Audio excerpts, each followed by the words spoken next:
Api di Bukit Menoreh. Cerita, Esa Mintarja. Audiobook, novel silat.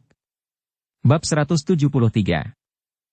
Kiai Gringsing, seorang dukun yang memiliki kemampuan yang kadang-kadang di luar nalar dalam usahanya menyembuhkan penderitaan dan sakit sesamanya, harus mengakui kenyataan betapa kecilnya arti manusia. Betapa dangkalnya pengetahuan yang ada padanya untuk menjajaki ketentuan dari Maha Kuasanya. Karena itu, tidak ada yang dapat dilakukan selain berusaha. Usaha yang nampaknya tidak akan berarti.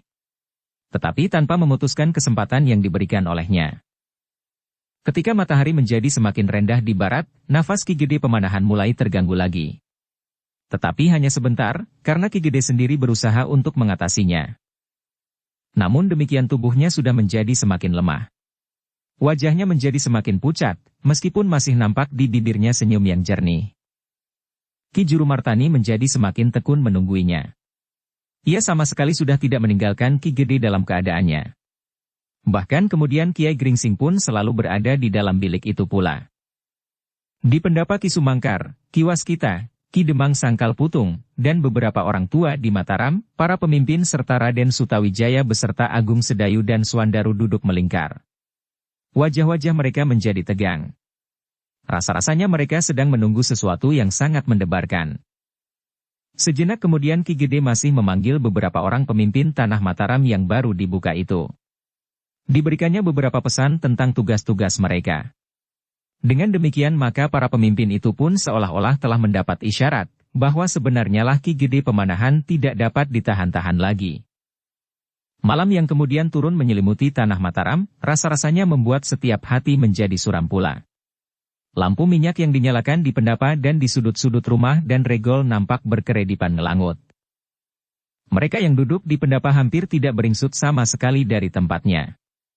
Jika ada yang harus pergi, maka dengan tergesa-gesa ia kembali lagi ke tempatnya. Semakin dalam malam menukik ke pusatnya, maka nampaknya Ki Gede Pemanahan menjadi semakin lemah. Sekali-sekali nampak wajahnya menjadi tegang. Namun hanya sejenak. Ketika terpandang olehnya Ki Juru Martani dan Kiai Gringsing, maka agaknya dadanya menjadi lapang. Sebagai orang yang memiliki tangkapan pengalaman atas perasaan seseorang, maka Ki Juru Martani dan Kiai Gringsing pun mengerti, bahwa kadang-kadang masih juga terasa sesuatu menyentuh perjalanan Ki Gede Pemanahan. Agaknya Mataram yang baru dibuka ini, masih juga merupakan hambatan betapapun kecilnya. Tetapi jika kemudian disadarinya, bahwa ia dapat mempercayakannya kepada Ki Juru Martani dan Kiai Gringsing, maka jalannya pun menjadi lapang kembali. Menjelang tengah malam, maka Ki Gede Pemanahan pun berkata, "Kakang Juru, apakah Sutawijaya belum tidur?" "Belum, Adi. Ia berada di pendapa bersama Agung Sedayu dan Swandaru." "Hanya bertiga?" "Tidak. Di pendapa ada banyak orang berjaga-jaga." Ki Gede tersenyum. Katanya lemah. "Apakah mereka menunggui aku?" Ki Juru ragu-ragu sejenak. Namun kemudian, "Begitulah. Agaknya mereka pun sudah melihat, bahwa aku tidak akan bertahan lebih lama lagi." Kiai Gringsing menarik nafas dalam-dalam. Namun Ki Gede berkata, "Jangan tersinggung Ki Pamungkas." Bukan karena Kiai Gringsing tidak mampu mengobati orang sakit. Tetapi sakitkulah yang sudah menjadi parah. Kiai Gringsing memandang Ki Gede dengan seksama. Kemudian perlahan-lahan ia menjawab. "Tidak seorang pun yang dapat melawan keharusan yang maha kuasa, Ki Gede. Semua yang harus terjadi akan terjadi." Ki Gede tersenyum, katanya kemudian. "Kakang, apakah Kakang dapat memerintahkan memanggil Danang?" "Oh, baiklah, Adi," sahut Ki Juru. Namun dengan demikian hatinya menjadi cemas. Agaknya waktu yang terakhir bagi Ki Gede itu memang sudah hampir datang. Sejenak kemudian, Sutawijaya sudah ada di dalam bilik itu. Dengan wajah yang tegang dipandanginya ayahandanya yang pucat. "Sutawijaya," desis Ki Gede. "Iya, ayahanda," sahut Sutawijaya. "Malam ini rasa-rasanya terlampau panjang bagiku, sehingga aku tidak dapat mengharap melihat matahari terbit esok pagi." "Ayah." Sutawijaya bergeser mendekat. "Kau seorang anak muda yang perkasa, yang menjadi pusat dari segala gerak dan putaran di atas tanah Mataram ini. Sadari itu." Sutawijaya mengerutkan keningnya. Kau harus bersikap seperti yang seharusnya bagi seorang pemimpin. Kau bukan kanak-kanak lagi yang hanya dapat merengek sambil kehilangan akal. Sutawijaya masih terdiam. Bersikaplah sebagai seorang ksatria. Juga jika pada saatnya kau hadapi aku dalam keadaan yang lain. Terasa sesuatu menyumbat di kerongkongan. Tetapi setiap kali terngiang kata-kata ayahandanya. Kau bukan anak-anak lagi yang hanya dapat merengek sambil kehilangan akal. Karena itu Sutawijaya berusaha untuk menahan hatinya. Itulah pesanku terakhir kepadamu, Sutawijaya. Pesanku yang lain sudah cukup banyak. Sekarang panggillah orang-orang tua itu kemari. Lebih dahulu tamu-tamu kita yang perkasa. Sutawijaya hampir tidak dapat beringsut dari tempatnya. Namun tatapan mata ayahandanya yang sayu seolah-olah menusuk jantungnya dengan tajam dan selalu melihat apakah pesan-pesannya diperhatikan. Aku seorang laki-laki, geram Sutawijaya di dalam hati. Sejenak kemudian maka Ki Sumangkar, Ki Waskita, Ki Demang Sangkal Putung telah berada di dalam bilik itu bersama Ki Juru dan Kiai Gringsing.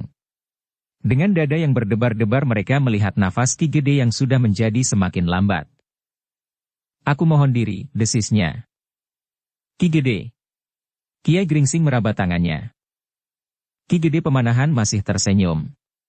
Lalu, aku titipkan Mataram kepada kalian. Ki Juru yang bijaksana, Kiai Gringsing yang selalu berrahasia, dan yang lain-lain. Ki Juru Martani bergeser semakin dekat. Terasa tubuh Ki Gede Pemanahan bergetar sejenak. Namun kemudian tubuh itu berangsur-angsur menjadi sejuk dan dingin. Biarlah para pemimpin Tanah Mataram melihat aku di saat terakhir, suara Ki Gede menjadi semakin lemah. Beberapa orang tua-tua dan pemimpin-pemimpin Tanah Mataram yang baru dibuka itu pun kemudian berdesakan di dalam bilik itu pula. Mereka masih sempat melihat wajah yang sayu dan pucat, namun masih selalu tersenyum itu.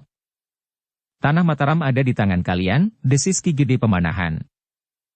Orang-orang itu pun kemudian menunduk. Sesaat mereka masih melihat Ki Gede memandang mereka. Namun mata itu pun kemudian perlahan-lahan terpejam. Ki Juru Martani dan Kiai Gringsing mendekat semakin rapat. Bahkan Ki Juru masih mendengar Ki Gede berdesis dan mengucapkan beberapa kata pamitan. Sesaat kemudian semua orang yang ada di dalam bilik itu melihat Ki Gede Pemanahan seolah-olah memperbaiki letak tubuhnya. Menyilangkan tangannya di dada dan memejamkan matanya rapat-rapat. Seakan-akan sesuatu telah bergerak merambat dari ujung kakinya perlahan-lahan naik ke lututnya dan bahkan seperti nampak di bawah pakaiannya sesuatu itu merayap terus. Akhirnya, seakan-akan setiap orang melihat sesuatu yang merayap itu sampai ke ujung ubun-ubun Ki Gede Pemanahan. Yang nampak kemudian adalah sebuah senyuman kecil di bibir yang pucat itu. Namun senyum itu tidak berubah lagi untuk selama-lamanya. Ki Gede Pemanahan telah meninggalkan Tanah Mataram yang baru dibukanya. Meninggalkan anak laki-lakinya yang berlutut di sampingnya. Dan meninggalkan semuanya yang pernah dikenalnya di muka bumi ini. Ki Juru Martani menarik nafas dalam-dalam. Ketika ia berpaling kepada Sutawijaya, dilihatnya mata anak muda itu menjadi basah. Tetapi Sutawijaya tidak menangis. Ia memenuhi pesan ayahnya. Ia adalah seorang ksatria. Ia bukan lagi anak-anak yang hanya dapat merengek dan kehilangan akal. Sesaat bilik itu dicengkam oleh ketegangan. Tidak seorang pun yang bergerak. Mereka menatap tubuh Ki Gede Pemanahan yang terbujur diam di atas pembaringannya. Namun kemudian terdengar suara Ki Juru Martani menyobek sepi. Angger Sutawijaya. Ayahmu telah menghadap Tuhannya kembali. Sutawijaya mengangguk lemah. Sekilas ia memandang wajah ayahandanya yang pucat. Tetapi Sutawijaya memang tidak menangis. Kisanak semuanya, berkata Ki Juru Martani. Baiklah kalian meninggalkan bilik ini. Siapkan segala sesuatunya untuk menyelenggarakan tubuh yang ditinggalkan oleh Ki Gede Pemanahan yang telah menghadap kembali kepada penciptanya. Demikianlah maka orang-orang yang ada di dalam bilik itu bagaikan terbangun dari mimpi. Mereka baru menyadari sepenuhnya apa yang telah mereka saksikan. Ki Gede Pemanahan telah mendahului mereka kembali ke asalnya. Sejenak kemudian maka di rumah itu pun segera menjadi sibuk. Setiap orang berdesis tentang Ki Gede Pemanahan yang telah meninggal. Seperti sedang tidur saja, desis seseorang yang sempat melihat Ki Gede Pemanahan di saat terakhir. Ki Gede memang seorang yang besar, sahut yang lain. yang seakan-akan telah mengatur segalanya menjelang saat terakhirnya. Dan setiap orang pun berbicara di antara mereka dengan cara masing-masing. Malam itu juga tubuh Ki Gede Pemanahan itu pun dibersihkan. Kemudian diperlakukan seperti seharusnya menurut adat dan kepercayaannya. Sutawijaya benar-benar berusaha untuk tetap memenuhi pesan ayahandanya. Ia sama sekali tidak kehilangan akal dan kemudian justru menjadi beban beberapa orang tua-tua. Tetapi Sutawijaya sadar sepenuhnya bahwa semuanya harus diselenggarakan sebaik-baiknya. Dalam saat itulah nampak bahwa Sutawijaya memang seorang pemimpin. Pada saat ayahandanya yang sangat dicintainya meninggal, bahkan sepercik penyesalan dan kecewa atas dirinya sendiri telah melonjak di dalam hatinya, namun ia masih tetap melakukan semua tugas yang dapat dikerjakannya. Bahkan ia seakan-akan telah memimpin semua pekerjaan untuk menyelenggarakan jenazah ayahandanya, meskipun ia tidak meninggalkan orang-orang tua yang mengerti segala macam tata cara dan adat kepercayaan. Berita tentang meninggalnya Ki Gede Pemanahan itu pun segera menjalar ke seluruh tanah Mataram, sehingga tanah Mataram itu pun telah diliputi oleh suasana berkabung. Dalam pada itu, Ki Juru Martani yang menjadi pusat dari penyelenggaraan jenazah Ki Gede itu pun memanggil beberapa orang tua-tua dan para pemimpin tanah Mataram beserta Raden Sutawijaya. Dengan hati-hati ia berkata, "Apakah sebaiknya menurut pertimbangan kalian, kita akan memberitahukan kepada Kanjeng Sultan di Pajang?" "Adalah sebaiknya demikian," sahut Ki Lurah Beranjangan. Di saat terakhir, Ki Gede masih tetap merasa dirinya dekat dengan Kanjeng Sultan.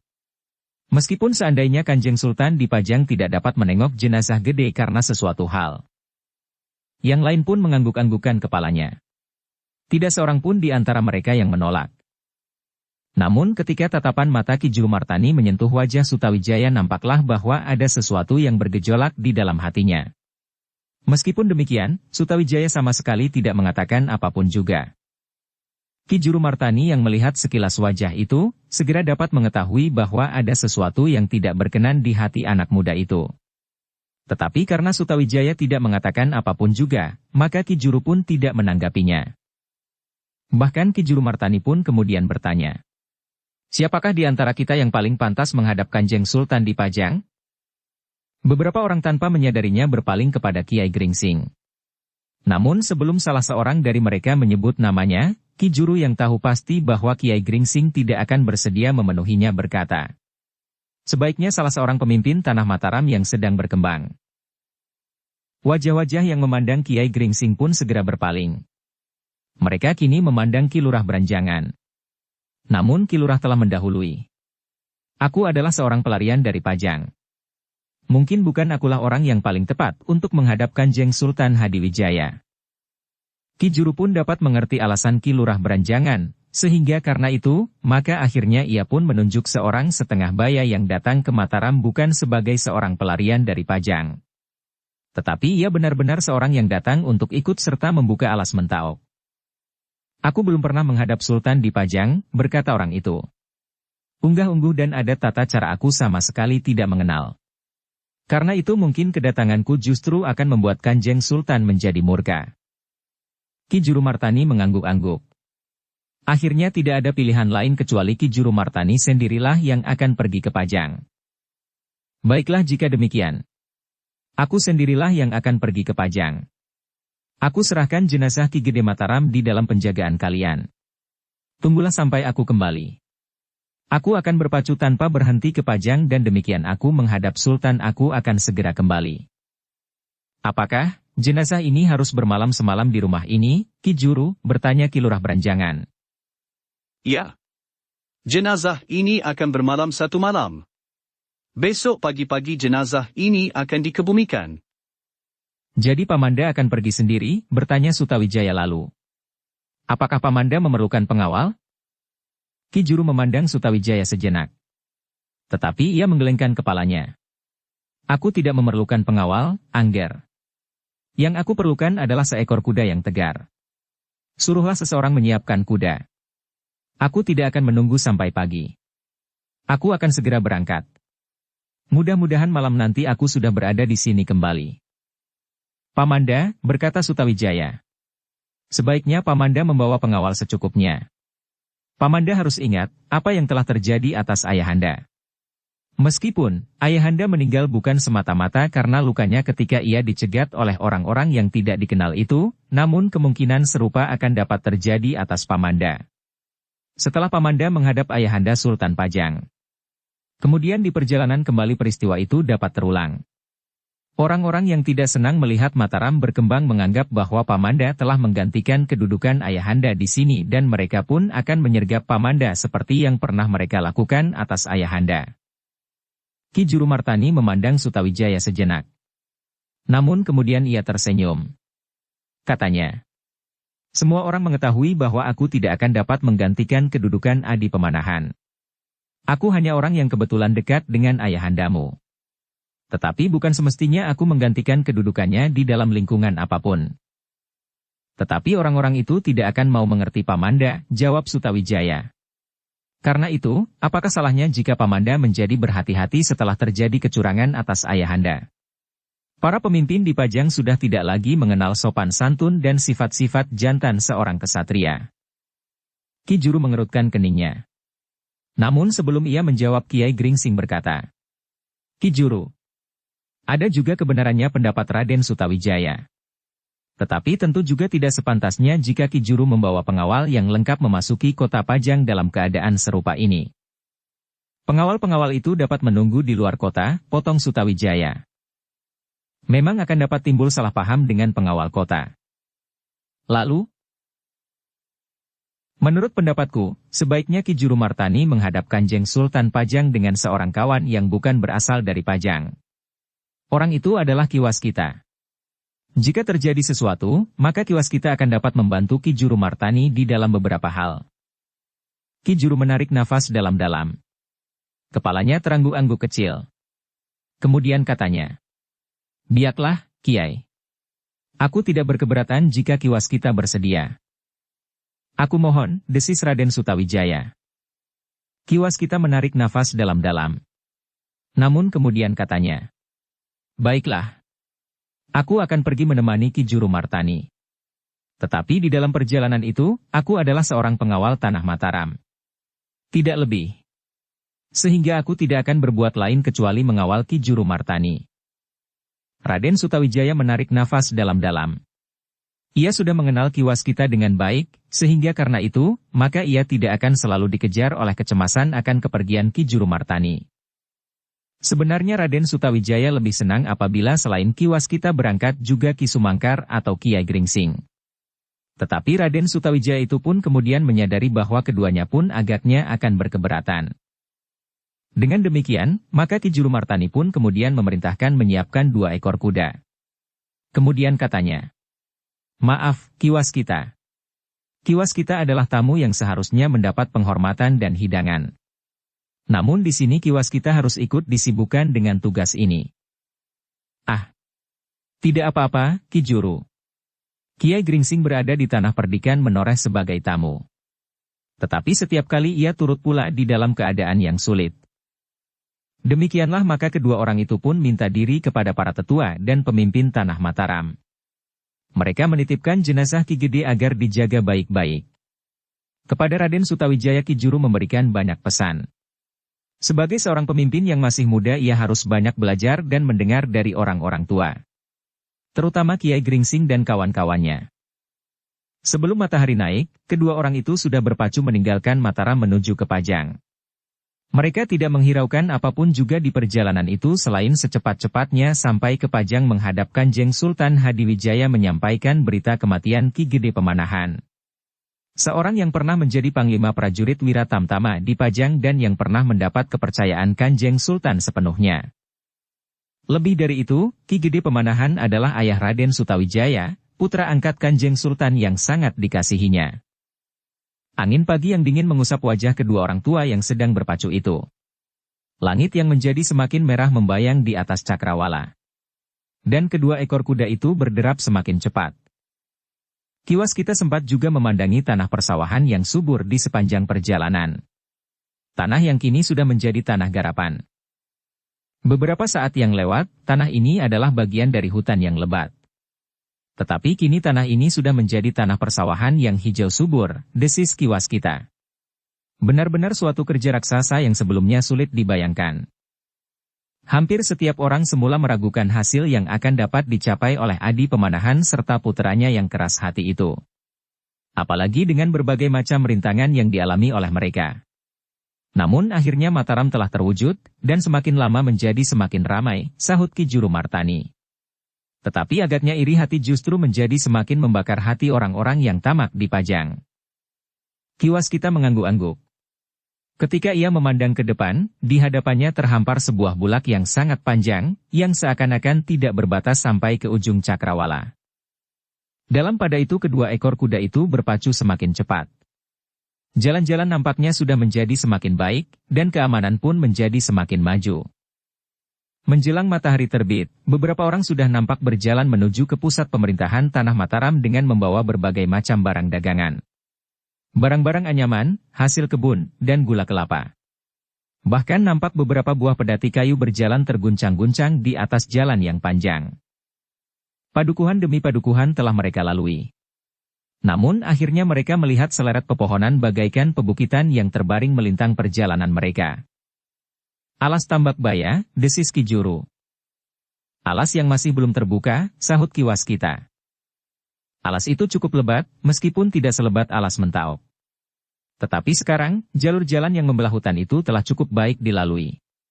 Kelompok-kelompok pedagang tidak lagi ketakutan melintasi hutan itu meskipun kadang-kadang masih ada penjahat yang berani menyamun. Namun pada umumnya perjalanan di hutan itu sudah aman. Ki Waskita mengangguk-angguk. Katanya kemudian. Justru di tempat yang sudah ramai Ki Gede Pemanahan menemui kesulitan di perjalanannya kembali ke Mataram. Ya. Di Prambanan, di pinggir Kali Opak. Bukankah daerah itu sudah ramai sejak lama? Tetapi kesulitan itu adalah suatu keadaan yang khusus. Yang sengaja dipasang untuk mencegat perjalanan Adi Pemanahan. Bukan merupakan keadaan yang umum dialami oleh pejalan yang lewat. Ki Waskita mengangguk-angguk pula. Wajahnya yang dibayangi oleh cahaya pagi yang kemerah-merahan nampak bersungguh-sungguh. Ki Juru tidak berbicara lebih banyak lagi. Kuda-kuda mereka pun kemudian menyusup hutan Tambak Baya yang masih nampak buram. Demikianlah keduanya berpacu terus. Hampir tidak ada sesuatu yang mereka alami di perjalanan. Mereka melintasi daerah Prambanan tanpa persoalan. Ketika mereka lewat di daerah Telaga, daerah-daerah hutan kecil yang menjadi daerah perburuan, kemudian memasuki Sangkal Putung dan selanjutnya terasa bahwa perjalanan mereka benar-benar tidak lagi dibayangi oleh ketakutan dan kecemasan. Di daerah Sangkal Putung Ki Waskita sempat melihat kesibukan orang-orangnya. Di pagi-pagi benar agaknya orang sudah mulai sibuk bekerja dengan rajinnya. Beberapa orang sudah nampak berada di sawah masing-masing. Sedang beberapa buah pedati berjalan lambat membawa hasil sawah untuk diperdagangkan.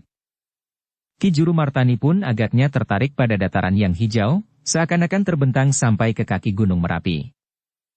Mataram akan dapat menjadi sesubur ini, desis Ki Juru Martani.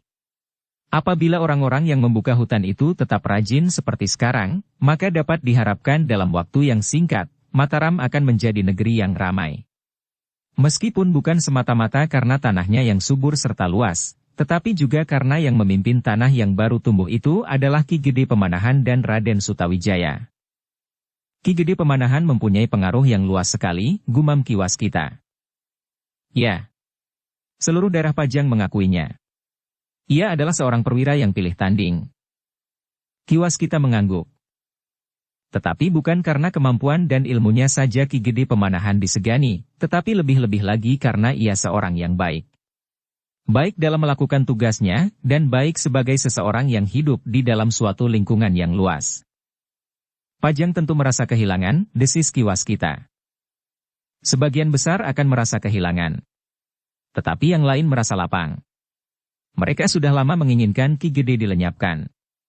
Ternyata dengan peristiwa yang terjadi di pinggir Kali Opak itu. Jika Untara dan kemudian Raden Sutawijaya tidak datang tepat pada waktunya, maka Ki Gede tentu sudah gugur di perkelahian melawan penjahat-penjahat yang memiliki kemampuan yang tinggi itu. Siapakah kira-kira yang telah mengupah mereka? Bertanya Ki Waskita. Tentu tidak mudah untuk segera mengetahui. Orang-orang yang tertangkap di antara mereka benar-benar tidak mengerti. Yang mereka ketahui semata-mata adalah pemimpin-pemimpin mereka itu saja. Ki Waskita mengerutkan keningnya. Dan tiba-tiba Ki Juru Martani bertanya. Apakah dalam persoalan yang demikian, Ki Waskita dapat melihat dengan ilmu yang Ki Waskita miliki itu? Ki Waskita menarik nafas dalam-dalam. Katanya. Sayang, Ki Juru. Aku tidak dapat melihat jawaban dalam persoalan serupa itu. Tidak ada isyarat yang dapat aku baca yang kemudian dapat dihubungkan dengan nama-nama orang. Ki Juru mengangguk-angguk. Ia mengerti bahwa yang dapat dilihat oleh Ki Waskita adalah sekedar isyarat-isyarat. Tentu tidak akan dapat nampak wajah-wajah orang yang telah melakukan kejahatan dengan mengupah orang untuk membunuh Ki Gede Pemanahan. Sejenak kemudian mereka pun saling berdiam diri. Kuda-kuda mereka masih berlari kencang menyusuri jalan yang sudah menjadi semakin baik. Tidak ada persoalan yang mereka jumpai di perjalanan. Mereka berpacu terus dengan kencangnya. Hanya sekali-sekali mereka berhenti sejenak untuk melepaskan penat dan memberi kesempatan kuda mereka beristirahat dan sedikit meneguk air parit yang jernih. Beberapa orang yang sedang bekerja di sawah kadang-kadang ada pula yang mengangkat kepalanya memandang kedua orang yang sedang berpacu itu. Namun mereka tidak memperhatikannya lagi karena mereka sudah terlampau sering melihat orang-orang berkuda lewat di bulak itu. Demikianlah akhirnya, keduanya pun memasuki kota Pajang dengan selamat. Mereka melampaui gerbang kota sambil menyeka keringat yang membasahi wajah mereka yang berdebu. Kita sudah sampai, berkata Ki Juru Martani. Kita akan langsung pergi ke istana, untuk mohon langsung menghadap Kanjeng Sultan. Demikianlah keduanya segera menemui petugas yang berwenang mengatur hubungan dengan Kanjeng Sultan Hadiwijaya. Seorang lurah prajurit yang sedang bertugas menerima kedatangan Ki Juru dengan heran. Bukankah aku berhadapan dengan Ki Juru Martani? Iya. Kenapa? Aku mohon izin untuk menghadap langsung Kanjeng Sultan. Kenapa? Bertanya lurah prajurit itu. Apakah ada sesuatu yang sangat penting? Iya, Ki Lurah. Tetapi aku tidak tahu, apakah Kanjeng Sultan bersedia menerima kehadiran Ki Juru. Beritahukan abdi yang akan menyampaikan pesanku, bahwa Ki Juru membawa berita penting mengenai Ki Gede Pemanahan di Mataram. Tetapi ini bukan waktunya untuk menghadap. Persoalan yang akan aku sampaikan hanya berlaku hari ini. Jika aku hari ini tidak berhasil menghadap, maka persoalannya sudah tidak perlu lagi aku bawa ke Pajang. Dukung channel Novel Silat dengan subscribe, follow, like, komen dan share. Lurah prajurit itu termangu-mangu sejenak. Kemudian katanya, aku tidak kuasa mengatur. Biarlah disampaikan kepada Narpacundaka. Jangan lupa. Pesanku harus disampaikan lengkap, agar Kanjeng Sultan sudi mempertimbangkan kemungkinan untuk mengizinkan permohonanku untuk menghadap. Ki Lurah itu pun segera menyampaikan pesan itu lewat seorang abdi yang sedang bertugas kepada petugas-petugas di dalam istana. Merekalah yang dapat langsung berhubungan dengan Kanjeng Sultan Hadiwijaya. Ketika seorang hamba datang menghadap Kanjeng Sultan yang sedang beristirahat di bangsal, sudah nampak seolah-olah ada firasat yang menyentuh hati Kanjeng Sultan itu. Sejenak dipandanginya hamba yang duduk tepekur menunggu pertanyaan Kanjeng Sultan yang telah melihatnya. Mendekatlah, panggil Kanjeng Sultan. Hamba itu pun kemudian beringsut mendekati beberapa jengkal. Apakah keperluanmu menghadap? Ampun, tuanku, jawab hamba itu. Hamba menyampaikan permohonan seseorang untuk menghadap tuanku. Kapan? Jika tuanku berkenan, orang itu ingin menghadap sekarang. Apakah ada persoalan yang amat penting? Demikianlah menurut pengakuan orang itu. Lurah prajurit yang menerimanya mengatakan bahwa orang itu adalah Ki Juru Martani yang datang dari Mataram. Kakang Juru Martani? Kanjeng Sultan mengulang. Hamba, tuanku. Terasa debar jantung Kanjeng Sultan menjadi semakin keras. Tentu ada sesuatu yang penting, bahwa Ki Juru Martani sendirilah yang datang menghadap dari Mataram. Baiklah, berkata Kanjeng Sultan kemudian. Aku akan menerimanya sekarang. Hamba itu menjadi heran. Biasanya orang yang datang menghadap tidak akan dapat segera diterima pada saat itu juga. Secepat-cepatnya malam nanti. Tetapi kali ini, Kanjeng Sultan yang sedang beristirahat itu memerlukan menerima tamunya segera. Demikianlah maka Ki Juru Martani pun mendapat kesempatan untuk segera dapat menghadap Kanjeng Sultan yang seolah-olah telah mendapat firasat kurang baik dengan kehadirannya. Karena itu, demikian Ki Juru itu berjalan sambil berjongkok mendekatinya, segera Kanjeng Sultan bertanya. Apakah ada berita yang sangat penting, Kakang? Ki Juru Martani menyembah sambil membungkuk dalam-dalam diikuti oleh Ki Waskita. Kemudian katanya. Ampun, Kanjeng Sultan. Sebenarnya lah hamba datang membawa berita yang sangat penting bagi tuanku. Katakanlah, Kakang. Tuanku, berkata Ki Juru. Hamba mohon maaf bahwa sebelumnya hamba tidak pernah menyampaikan berita apapun tentang Adi Pemanahan. Ya. Aku sudah mendengar bahwa Kakang Pemanahan menderita sakit. Sejak ia mengalami bencana di pinggir kali opak maka ia menderita sakit, bukan saja karena lukanya, tetapi seakan-akan ada sesuatu yang menekan perasaannya. Demikianlah, tuanku. Tetapi lebih daripada itu, Ki Gede seakan-akan sudah melihat, bahwa ia sudah sampai di perbatasan sehingga usaha yang manapun tidak akan banyak memberikan pertolongan, karena tidak ada seorang pun dapat menembus kuasa yang Maha Pencipta. Jadi maksudmu, wajah Kanjeng Sultan menjadi tegang. Ampun, tuanku, berkata Ki Juru Martani ragu-ragu. Namun ia meneruskannya. Adi Pemanahan tidak lagi dapat menembus batas umur yang telah digariskan oleh Yang Maha Kuasa. Kakang Juru Martani. Kanjeng Sultan tiba-tiba berdiri dan melangkah mendekat. Maksudmu bahwa Kakang Pemanahan telah menyelesaikan perjalanan hidupnya sampai ke batas? Ampun, tuanku. Adi Pemanahan telah dipanggil kembali oleh Yang Menciptakannya. Sejenak Kanjeng Sultan berdiri mematung. Seolah-olah ia menjadi beku oleh berita yang didengarnya. Namun sejenak kemudian ia pun melangkah kembali ke tempat duduknya. Dengan lemahnya ia terkulai duduk seolah-olah telah kehilangan seluruh tulang belulangnya. Ketika Ki Juru Martani menatap wajahnya, dan hampir di luar sadarnya Ki Waskita pun memandanginya, nampaklah mata Kanjeng Sultan itu menjadi berkilat-kilat oleh setitik air pelupuknya. Kakang Juru Martani, berkata Kanjeng Sultan dengan nada yang parau. Kenapa baru sekarang Kakang memberitahukan hal itu kepadaku? Ampun, tuanku, jawab Ki Juru. Semula hamba berharap bahwa Ki Gede Pemanahan akan dapat sembuh kembali. Apalagi ketika seorang dukun yang pandai datang mengobatinya. Tetapi ternyata bahwa tidak seorang pun yang mampu memperpanjang garis perjalanan hidup walau hanya selangkah. Siapakah dukun yang pandai itu? Kiai Gringsing. Kiai Gringsing, ulang Kanjeng Sultan. Aku pernah mendengar namanya. Namun ternyata bahwa kepandaiannya adalah kepandaian manusia semata-mata. Hamba, tuanku. Kepandaian manusia yang sangat picik. Kanjeng Sultan terdiam sejenak.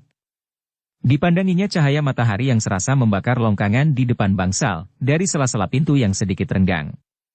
Di luar beberapa orang prajurit pengawal berjalan hilir mudik dengan memandi tombak di bahunya. Ternyata Kakang Pemanahan pergi lebih dahulu daripadaku. Ki Juru mengangkat wajahnya. Lalu, Kanjeng Sultan. Itu adalah wajar sekali. Agaknya usia Adi Pemanahan pun terpaut meskipun hanya sedikit dari Kanjeng Sultan.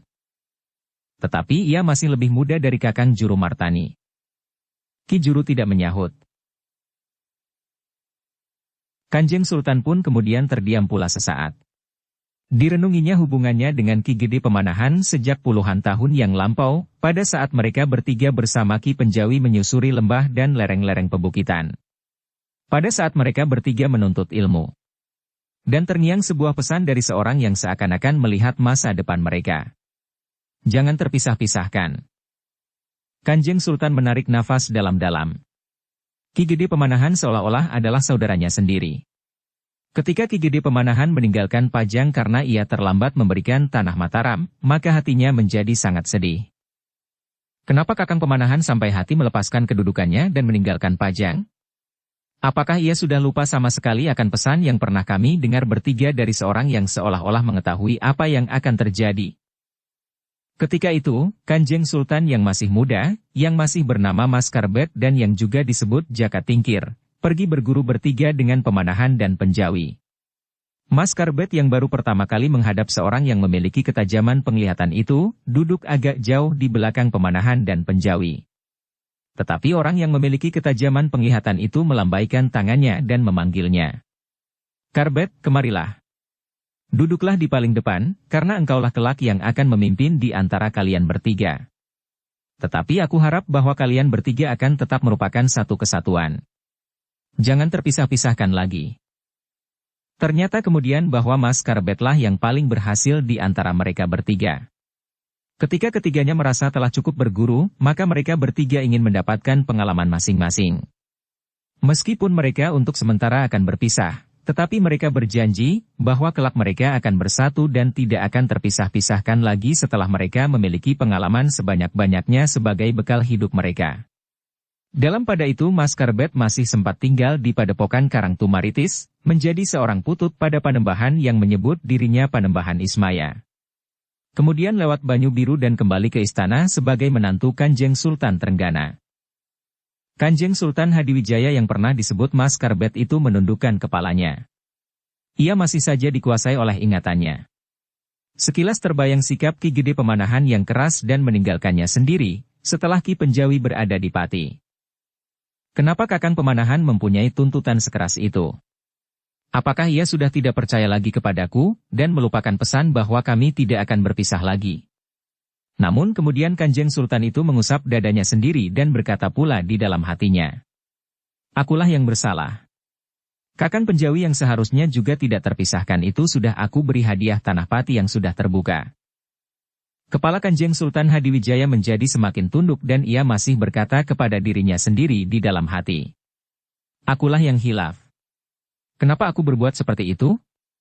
Aku merasa bahwa kelak Sutawijayalah yang akan menerima hadiah terbesar sehingga Ki Gede Pemanahan tidak memerlukannya lagi.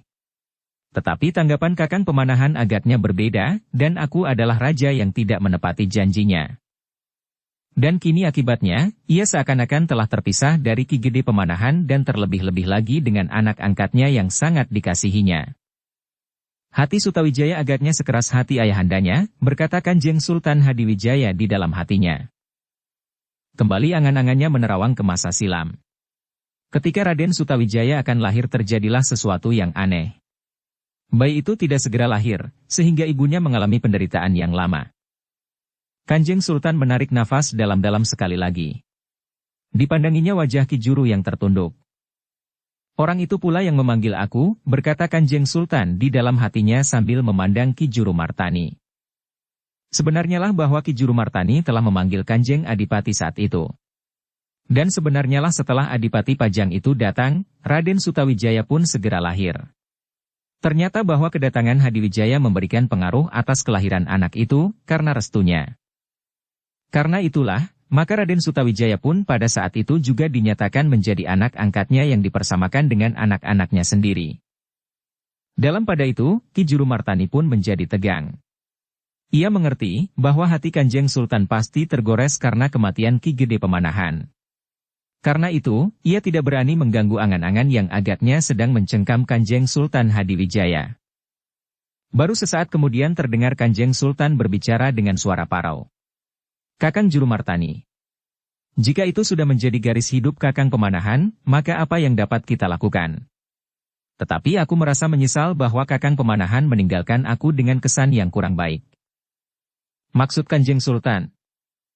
Ketika Kakang Pemanahan datang kemari, maka di jalan kembali ke Mataram ia mengalami cedera. Langsung atau tidak langsung, hal itu tentu berpengaruh pula atas badannya.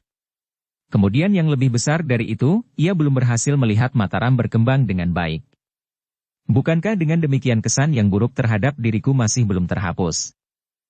Ah tidak, tuanku. Adi Pemanahan telah melupakan semuanya. Bahkan Adi Pemanahan merasa menyesal bahwa ia dengan tergesa-gesa meninggalkan Pajang sekedar menuruti perasaannya yang sedang bergejolak tidak terkendalikan. Apalagi ketika kemudian Sutawijaya berkeras hati untuk tidak mau datang menghadap tuanku sebelum Mataram menjadi sebuah negeri. Bukan karena Sutawijaya tidak tahu diri akan kasih tuanku. Tetapi gejolak darah mudanya benar-benar merasa terhina karena para senapati telah menyangkal tekadnya untuk menjadikan Mataram sebuah negeri. Kanjeng Sultan Hadiwijaya mengangguk-angguk. Tetapi bagaimanapun juga ada sepercik penyesalan yang tidak dapat disingkirkan dari hatinya. Ia merasa bahwa Ki Gede Pemanahan pernah di dalam suatu saat di dalam hidupnya merasa hatinya dilukainya. Dan hal itu ternyata pada sikap Ki Gede yang dengan serta-merta meninggalkan Pajang. Tetapi yang terjadi itu adalah suatu kenyataan. Kanjeng Sultan tidak dapat berbuat lain dari mengakui kenyataan yang sudah berlaku. Ki Gede Pemanahan telah meninggalkan Mataram dan semua yang dikasihinya. Meskipun demikian, namun Kanjeng Sultan akhirnya berkata, "Aku merasa sangat kehilangan dengan perginya Kakang Pemanahan, Kakang Juru. Tetapi karena tugas-tugasku yang tidak dapat aku tinggalkan, maka aku tidak dapat melihat saat-saat terakhir dari Kakang Pemanahan. Tetapi percayalah bahwa sebenarnya lah aku merasa prihatin atas kepergiannya, dan atas Sutawijaya yang ditinggalkannya. Demikian juga atas saudara-saudara Sutawijaya." Kanjeng Sultan berhenti sejenak, lalu, "Apakah adik-adik Sutawijaya ada di Mataram?" Kebetulan sekali mereka tidak ada di Mataram Kanjeng Sultan karena mereka berada di Sela dan di Pajang. Tetapi seorang utusan telah menyampaikan kabar ini kepada mereka. "Baru sekarang? Kami hampir-hampir tidak percaya bahwa Adi Pemanahan benar-benar akan meninggalkan kita semuanya, sehingga kami terlambat memanggil keluarganya yang lain. Namun agaknya Ki Gede Pemanahan sendiri tidak berusaha untuk bertemu dengan mereka di saat terakhir. Mungkin ia tidak akan sampai hati melihat mereka bersedih hati menjelang saat terakhirnya." Kanjeng Sultan mengangguk-angguk. Katanya, "Bukan hanya Ki Gede Pemanahan sajalah yang berbuat demikian. Bahkan ada di antara mereka, yang merasa hampir sampai saatnya meninggal, keluarga yang ada di dekatnya dimintanya untuk meninggalkannya pergi, agar jalan yang akan dilaluinya menjadi lapang, tanpa sentuhan sama sekali." Ki Juru Martani mengangguk-angguk. "Nah, Kakang Juru Martani," berkata Kanjeng Sultan, "sebaiknya Kakang beristirahat barang sejenak. Aku akan mempersiapkan apa saja yang dapat Kakang bawa ke Mataram." "Ampun, Tuanku. Hamba akan segera kembali ke Mataram.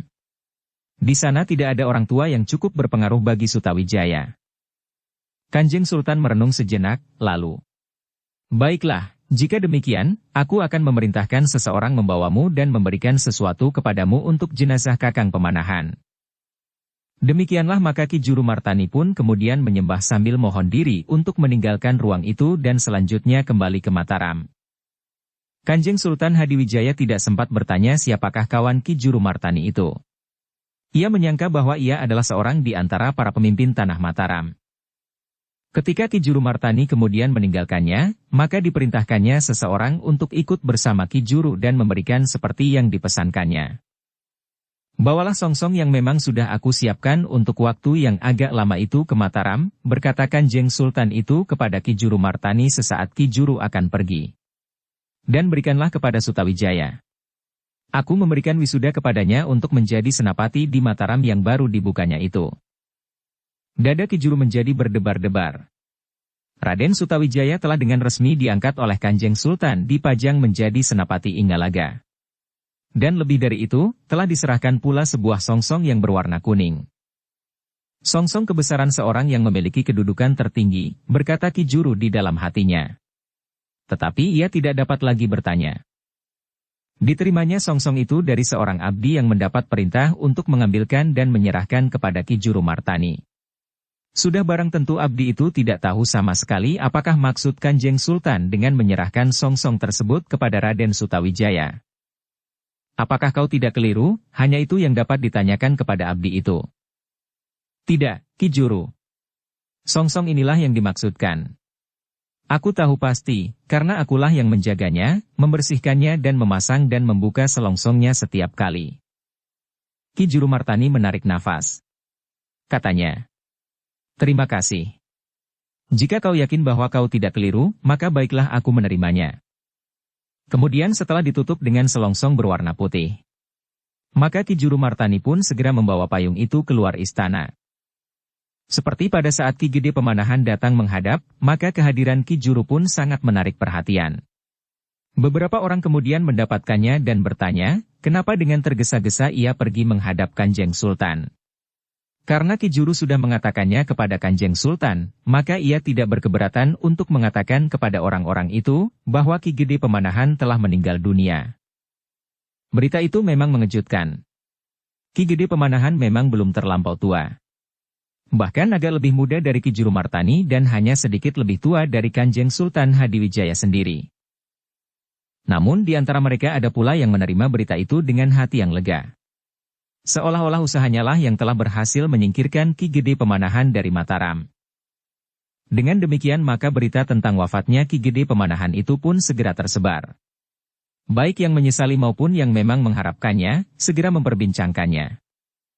Namun dalam pada itu, sekelompok senapati dengan sungguh-sungguh telah menilai wafatnya Ki Gede Pemanahan itu dari segala segi. Agaknya Ki Julumartani akan menggantikan kedudukan Ki Gede Pemanahan di Mataram. Meskipun ia tidak akan dapat memegang pimpinan sebagaimana dengan Ki Gede Pemanahan sendiri, namun ia dengan cerdik dapat mengendalikan Raden Sutawijaya, berkata salah seorang di antara mereka. Sebenarnya lah bahwa Ki Julumartani adalah orang yang sangat berbahaya. Ia seorang bijaksana, tetapi kadang-kadang ia menjadi agak licik. Bagiku Ki Julumartani jauh lebih berbahaya dari Ki Gede Pemanahan. Meskipun barangkali di dalam olah kanuragan, Ki Julumartani sendiri tidak melampaui Ki Gede Pemanahan, namun akalnya tidak ada habis-habisnya. Ialah yang dahulu mengatur siasat untuk menjebak Arya Penangsang dari Jipang, sehingga Arya Penangsang yang tidak terkalahkan itu mati oleh goresan kerisnya sendiri pada ususnya, sahut yang lain. Kini ia menghadap Kanjeng Sultan, berkata yang lain lagi. Dan ia membawa sebuah songsong di dalam selongsong putih.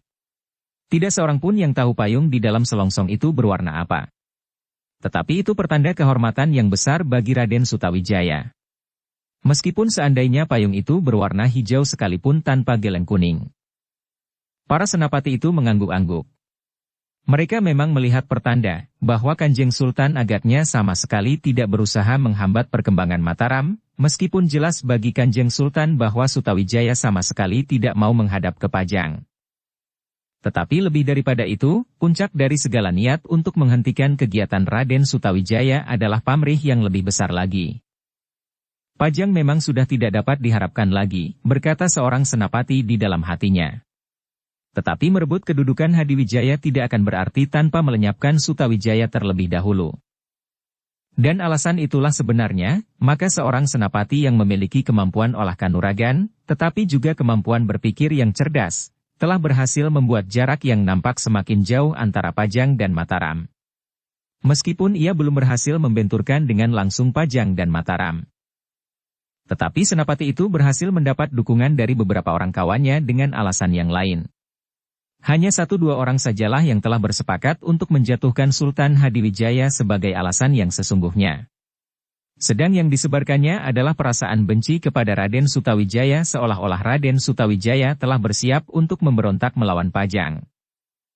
Jika ia berhasil menghasut Pajang untuk melenyapkan Mataram selagi Mataram belum terlalu kuat, maka kemudian tinggallah merebut kedudukan Pajang dari tangan Sultan Hadiwijaya yang rasa-rasanya menjadi semakin lemah. Ia dapat menghasut rakyat dan para prajurit kemudian para adipati di pesisir dan Bangwetan. Pangeran Benawa, putra Sultan Pajang, agaknya memang seorang yang lemah hati. Meskipun agaknya kemampuan ilmu ayahandanya sebagian temurun juga kepadanya, tetapi rasa-rasanya Pangeran Benawa bukannya seorang yang kuat untuk memegang pemerintahan. Bahkan seakan-akan Pangeran Benawa sendiri sama sekali tidak mempunyai hasrat untuk mewarisi kedudukan ayahandanya. Ia lebih senang menyelusuri kedamaian hati di pegunungan dan padepokan-padepokan kecil. Bukan untuk berguru dan mendapatkan ilmu yang berlebihan agar ia kelak menjadi seorang yang pilih tanding. Tetapi benar-benar untuk menikmati ketentraman dan menjauhi kesibukan yang tiada henti-hentinya. Tetapi Sutawijaya harus dilenyapkan dahulu, berkata senapati itu. Bagaimana jika kami langsung menghancurkan Mataram, bertanya seorang kawannya yang dipercayainya. Justru kita akan berhadapan dengan Sultan Hadiwijaya. Senapati-senapati itu berdiam. Mereka masih selalu melangkah dengan sangat hati-hati karena setiap kekeliruan akan membawa mereka ke tiang gantungan. Karena itu, mereka masih harus tetap merahasiakan diri. Meskipun orang-orang yang di bawah pengaruhnya sudah bertindak jauh, bahkan Daksina telah terbunuh di sarang Panembahan Agung, namun tidak seorang pun di antara mereka yang diumpankan itu tahu dengan pasti, siapakah sebenarnya yang berada di ujung segala macam rencana itu. Hantu-hantuan di alas Mentaok, penjahat yang mengganggu lalu lintas, usaha membunuh orang-orang Mataram di Jati Anom dengan cara yang sebaliknya membunuh senapati-senapati Pajang sendiri, dan usaha-usaha lain yang sudah terlampau banyak dilakukan, dan yang terakhir adalah kerjasama dengan Panembahan Agung. Kerjasama yang sebenarnya mengandung bahaya yang cukup besar bagi para senapati itu sendiri, karena Panembahan Agung adalah seorang yang pilih tanding dan mempunyai pengaruh serta kekuatan yang cukup. Tetapi senapati yang menggerakkan semuanya itu, dan yang seakan-akan tidak dikenal oleh orang lain, adalah seorang yang merasa dirinya dapat mengimbangi kemampuan Panembahan Agung. Dan kini, selagi usaha mereka belum ada tanda-tandanya dapat berhasil, bahkan kegagalan mereka membunuh Ki Gede Pemanahan, maka mereka mendengar berita itu. Ki Gede Pemanahan telah wafat. Dengan demikian, maka beberapa orang yang pernah ikut merencanakan pembunuhan atas Ki Gede Pemanahan di pinggir Kali Opak, merasa berbangga. Mereka menganggap bahwa wafat Ki Gede disebabkan oleh luka yang dideritanya dalam pencegatan itu dan tidak berhasil lagi disembuhkan. Tetapi orang-orang yang berbangga karena mereka telah menghubungi orang-orang yang berhasil melukai Ki Gede Pemanahan itu tidak dapat mengetahui kepada siapa mereka harus berbangga, karena mereka tidak mengetahui dengan pasti siapakah sebenarnya yang telah menggerakkan mereka. Namun orang-orang yang menghubungi mereka adalah orang-orang yang memberikan janji dan harapan bahwa jika terjadi perubahan, apalagi apabila usaha Ki Gede di Mataram gagal, mereka akan mendapat kedudukan yang sangat baik. Apalagi sebelum harapan itu dapat mereka hayati, mereka sudah lebih dahulu menerima hadiah-hadiah berharga dari orang yang tidak mereka ketahui dengan pasti. Dalam pada itu, berita tentang kehadiran Ki Jurumartani di Pajang, dan yang kemudian keluar dari istana justru membawa sebuah payung berselongsong putih, telah terdengar oleh sepasang telinga seorang yang merasa sangat berkepentingan. Karena itulah, maka orang itu pun segera memanggil pembantu-pembantunya yang paling dapat dipercaya untuk berbicara mengenai Ki Jurumartani. Aku memerlukan suatu tindakan yang cepat, berkata senapati yang selalu dibayangi oleh penyamaran di hadapan anak buahnya kecuali orang-orang yang paling dekat, yang jumlahnya tidak lebih dari 3 orang. Apakah yang Kakang kehendaki? Bertanya salah seorang senapati pengikutnya. Senapati yang memimpin usaha menggagalkan berdirinya Mataram itu merenung sejenak. Wajahnya yang keras dan matanya yang dalam, seakan-akan tersembunyi di sela-sela keningnya itu menjadi tegang. Sepeninggal Pemanahan, agaknya Jurumartani akan mengambil alih pimpinan. Tentu tidak, jawab yang lain. Ia hanya dapat menjadi penasehat Sutawijaya karena ia tidak mempunyai hak apapun atas Mataram. Tidak ada bedanya. Sutawijaya akan tunduk atas segala petunjuk dan nasihat-nasihatnya. Dan Jurumartani adalah orang yang licik. Ia mempunyai banyak akal.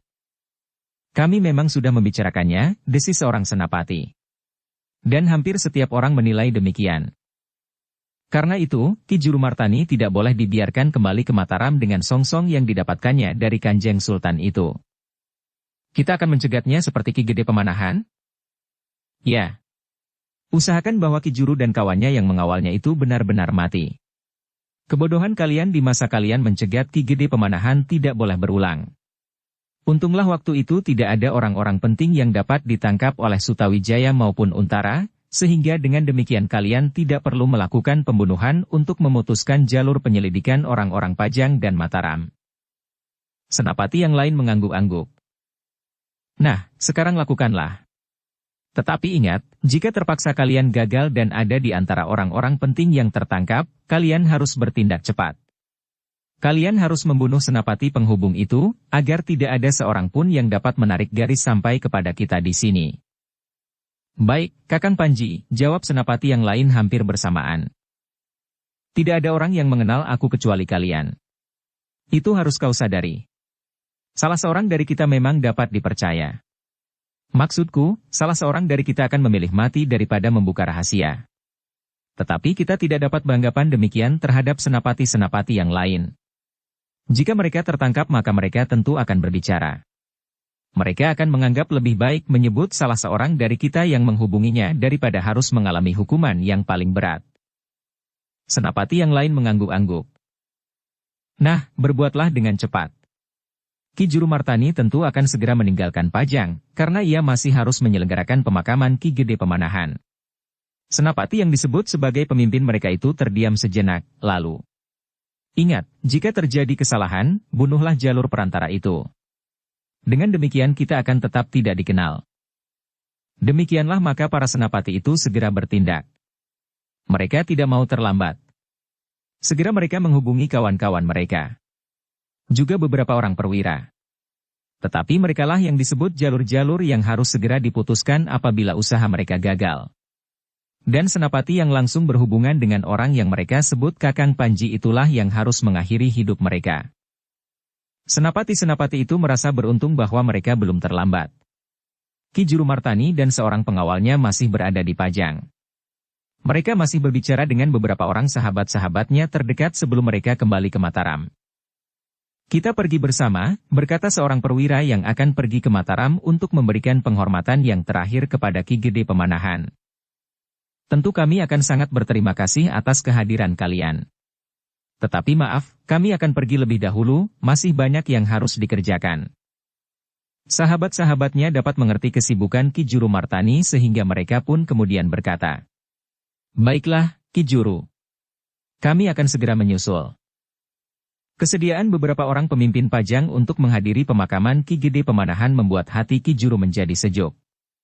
Tetapi mereka tentu memerlukan waktu untuk mempersiapkan diri, sedang Ki Juru Martani tidak dapat menunggu mereka karena masih banyak yang harus dikerjakan, sehingga dengan demikian maka mereka pun tidak dapat pergi bersama. "Ki Juru," berkata seorang senapati, "hati-hatilah di perjalanan. Rasa-rasanya aku teringat perjalanan Ki Gede Pemanahan beberapa saat yang lampau. Meskipun barangkali Ki Juru bukan orang yang dianggap menjadi ujung dari usaha untuk membuka alas mentaok, tetapi rasa-rasanya perjalanan Ki Juru juga merupakan perjalanan yang berbahaya. Apalagi Ki Juru hanya membawa seorang pengawal." Ki Juru tersenyum. Sambil berpaling kepada Ki Waskita, ia berkata, "Apalagi pengawalku bukan pengawal yang mumpuni dalam olah keprajuritan. Tetapi aku memang tidak mempunyai niat untuk berkelahi dengan siapapun. Itu pula sebabnya Ki Gede beberapa waktu yang lalu tidak membawa pengawal. Ia pun sama sekali tidak berniat untuk berkelahi. Tetapi adalah haknya untuk mempertahankan diri dari usaha pembunuhan orang lain. Aku tidak sepenting Ki Gede Pemanahan." Senapati itu mengangguk-angguk. Tetapi kemudian ia berdesis, "Kenapa Ki Juru tidak mau menunda barang sedikit dan kemudian kita bersama-sama pergi ke Mataram?" "Maaf," Ki Juru menjawab. "Sekali lagi aku mengucapkan diperbanyak terima kasih. Aku harus segera berada di antara keluarga Ki Gede yang tentu sudah dijemput pula dari Sela." Para pemimpin Pajang itu tidak dapat menahan Ki Juru lagi. Karena itu maka dilepaskannya Ki Juru yang kemudian mendahului. Namun demikian Ki Juru masih sempat singgah barang sekejap untuk memberitahukan wafatnya Ki Gede Pemanahan kepada putri dan menantunya yang tidak dapat menunggui saat Ki Gede Pemanahan sedang sakit. Tetapi Ki Juru pun tidak dapat pergi bersama mereka, karena mereka pun harus berbenah dahulu. Sehingga dengan demikian Ki Juru pun kemudian kembali ke Mataram hanya berdua saja dengan Ki Waskita. "Kita harus segera sampai di Mataram, Ki Waskita," berkata Ki Juru sambil berpacu. "Agaknya semua orang menanti kita dengan gelisah." "Iya, Ki Juru. Mungkin mereka juga mencemaskan nasib kita di perjalanan." Ki Juru tersenyum. Katanya, "Bukankah aku sudah membawa seorang pengawal? Aku sudah mengatakan kepada para pemimpin di Pajang seperti yang Ki Waskita kehendaki. Sekedar seorang pengawal. Tidak lebih dan tidak kurang." Ki Waskita pun tersenyum sambil menjawab, "Terima kasih. Ternyata Ki Juru telah memenuhi permintaanku." Keduanya tertawa. Namun dalam pada itu keduanya berpacu semakin cepat. Tetapi dalam pada itu, ternyata orang-orang yang mendapat tugas dari orang yang disebut Kakang Panji oleh senapati-senapati kepercayaannya itu pun dapat bekerja dengan cepat pula. Mereka tidak lagi sempat menghubungi orang-orang lain yang dipercaya untuk memotong perjalanan Ki Juru Martani, namun mereka telah menunjuk beberapa orang untuk melaksanakan tugas itu langsung. "Ki Legawa," berkata seorang senapati kepercayaan orang yang menghendaki kematian Ki Juru itu, "perintahkan kepada 10 orang pengikutmu. Hati-hati. Ki Juru adalah orang yang tidak kalah saktinya dari Ki Gede Pemanahan. Dan hati-hati pula jika ia mulai berbicara. Karena itu, jangan beri kesempatan kepadanya untuk mengatakan apa saja yang dapat membuat hati orang-orangmu menjadi luluh." Ki Legawa mengerutkan keningnya. Lalu ia pun bertanya, "Apakah 10 orang itu sudah cukup? Bukankah ia membawa seorang pengawal?" 2 orang itu agaknya membuat kau ragu-ragu. "Baiklah. Bawalah 15 orang. Cepat." Kalian dapat memilih tempat sebaik-baiknya. Di tengah bulak atau di pinggir kali. Tidak usah terlalu jauh dari batas kota, agar kau tidak terlambat. Kalau kau yakin usahamu berhasil, kau tidak usah memerintahkan orang-orangmu memakai penyamaran apapun. Tetapi ingat, kau sendiri tidak perlu ikut di dalamnya, karena kau sudah terlalu banyak dikenal. Jika ada orang di sawah yang melihatmu, maka persoalannya akan menjadi sangat gawat. Ki Legawa mengetahui dengan pasti maksud perintah itu. Karena itu, maka ia pun segera pergi. Ia tidak perlu mencari orang kemana-mana, karena memang tidak ada waktu lagi. Karena itu diperintahkannya saja 15 orang untuk melakukan tugas itu. Jangan pergi bersama-sama. Demikianlah maka 15 orang itu pun segera pergi keluar kota dalam kelompok-kelompok kecil agar tidak menumbuhkan kecurigaan. Mereka sama sekali tidak mengenakan pakaian keprajuritan mereka, meskipun mereka tidak perlu memakai penyamaran wajah, karena mereka yakin bahwa Ki Juru dan pengawalnya itu akan binasa. Ingat peristiwa yang terjadi saat kita berusaha membunuh Ki Gede Pemanahan. Meskipun akhirnya ia mati terbunuh juga, tetapi jika saat itu ada orang-orang penting yang tertangkap, maka persoalannya akan dapat diungkap. Dan kita tidak akan dapat berusaha untuk berbuat apa-apa lagi. Mereka yang ditugaskan untuk melakukan pekerjaan itu pun menyadari sepenuhnya bahwa yang mereka lakukan adalah suatu tindakan yang sangat gawat. Tetapi mereka menyadari bahwa tindakan mereka adalah dalam rangka menggagalkan usaha untuk mendirikan Mataram sebagai tandingan Pajang. Demikianlah sekelompok prajurit pengikut Ki Legawa telah mulai bertindak. Mereka merasa bahwa yang mereka lakukan adalah semata-mata karena kesetiaan mereka terhadap Pajang. Tetapi mereka pun sadar bahwa yang mereka lakukan itu bukan atas perintah Panglima Pasukan Wiratamtama. Pimpinan prajurit Pajang terlampau lemah menghadapi Mataram, seperti juga Kanjeng Sultan sendiri, berkata seorang senapati kepada mereka pada suatu saat. Karena itu, maka kita harus menunjukkan pengabdian kita. Tidak usah menunggu perintah. Kita harus menggagalkan berdirinya Mataram. Karena kita sadar, jika Mataram menjadi besar maka Pajang akan menjadi semakin kecil. Dan kita akan kehilangan segala-galanya. Karena itu, berjuanglah untuk kebesaran Pajang. Ada beberapa orang hartawan yang menyediakan dana bagi kita, sehingga kita akan mendapatkan imbalan atas kesetiaan kita terhadap Pajang saat ini juga. Para prajurit itu tidak menaruh keberatan apapun. Mereka memang ingin Pajang tetap besar sehingga kedudukan mereka tidak akan goyah. Selain itu mereka pun langsung menerima upah khusus jika mereka melakukan tugas-tugas khusus seperti itu. Kelompok-kelompok kecil itu pun kemudian memintas lewat pematang-pematang dan tanggul-tanggul parit langsung ke tengah bulak panjang. Di sebuah tikungan yang masih dibayangi oleh gerumbul-gerumbul liar mereka menunggu. Sekelompok-sekelompok kecil mereka datang berkumpul, siap melakukan tugas itu. Ki Juru Martani yang merasa tugasnya sudah selesai memacu kudanya semakin cepat. Ia ingin segera sampai di Mataram dan mempersiapkan lebih jauh lagi pemakaman Ki Gede Pemanahan besok. Tetapi selagi kudanya berpacu di bulak panjang, maka Ki Juru Martani itu memperlambat lari kudanya ketika ia mendengar Ki Waskita berkata, "Ki Juru, rasa-rasanya ada sesuatu di hadapan kita." "Apakah Ki Waskita melihat sesuatu?" "Belum Ki Juru. Tetapi aku merasakan isyarat meskipun terlampau lemah." "Apakah Ki Juru bersedia berhenti sejenak?" Mereka berdua pun segera berhenti. Dengan ketajaman penglihatan mata hatinya, maka Ki Waskita mencoba untuk melihat sesuatu di depannya pada jarak yang terlampau pendek. "Memang ada sesuatu, Ki Juru," berkata Ki Waskita. "Apa?" "Aku tidak tahu pasti. Tetapi tentu rintangan yang harus diatasi." Ki Juru menarik nafas dalam-dalam. Katanya, "Apakah dalam keadaan seperti ini ada juga orang yang sampai hati mengganggu perjalanan kita?" Ki Waskita tidak menyahut. "Memang terlalu sekali. Mereka sama sekali tidak menghormati perjalananku untuk menyampaikan kabar wafatnya Ki Gede Pemanahan. Setiap orang berhak membenci aku, dan bahkan berusaha untuk mencelakai aku sekalipun. Tetapi tidak dalam keadaan seperti sekarang ini." "Ki Juru," berkata Ki Waskita. "Tetapi agaknya hal itu akan terjadi di hadapan kita sekarang ini." Ki Juru mengerutkan keningnya. "Apakah kita akan berjalan terus atau mencari jalan lain?" bertanya Ki Waskita. Sekilas Ki Juru memandang songsong berwarna kuning yang ditutup dengan selongsong putih. Tiba-tiba saja ia menggeram. Kita berjalan terus. Aku memandi payung tertinggi yang dihadiahkan oleh Kanjeng Sultan kepada Danang Sutawijaya yang akan bergelar Senapati Inggalaga. Kiwas kita mengangguk-angguk. Kiwas kita, berkata Ki Juru. Apakah kiwas kita mempunyai pertimbangan lain? Sebenarnya lah bahwa kiwas kita tidak boleh mengalami perlakuan seperti itu, karena kiwas kita tidak terlibat apapun juga di dalam pertentangan antara Mataram dan beberapa orang di dalam pimpinan pemerintahan Pajang. Apalagi kiwas kita adalah seorang tamu bagi Mataram. Kiwas kita menarik nafas dalam-dalam. Katanya, kita memang bukan prajurit, Ki Juru. Tetapi kita dapat saja bersikap seperti seorang prajurit yang menghadapi medan betapapun beratnya.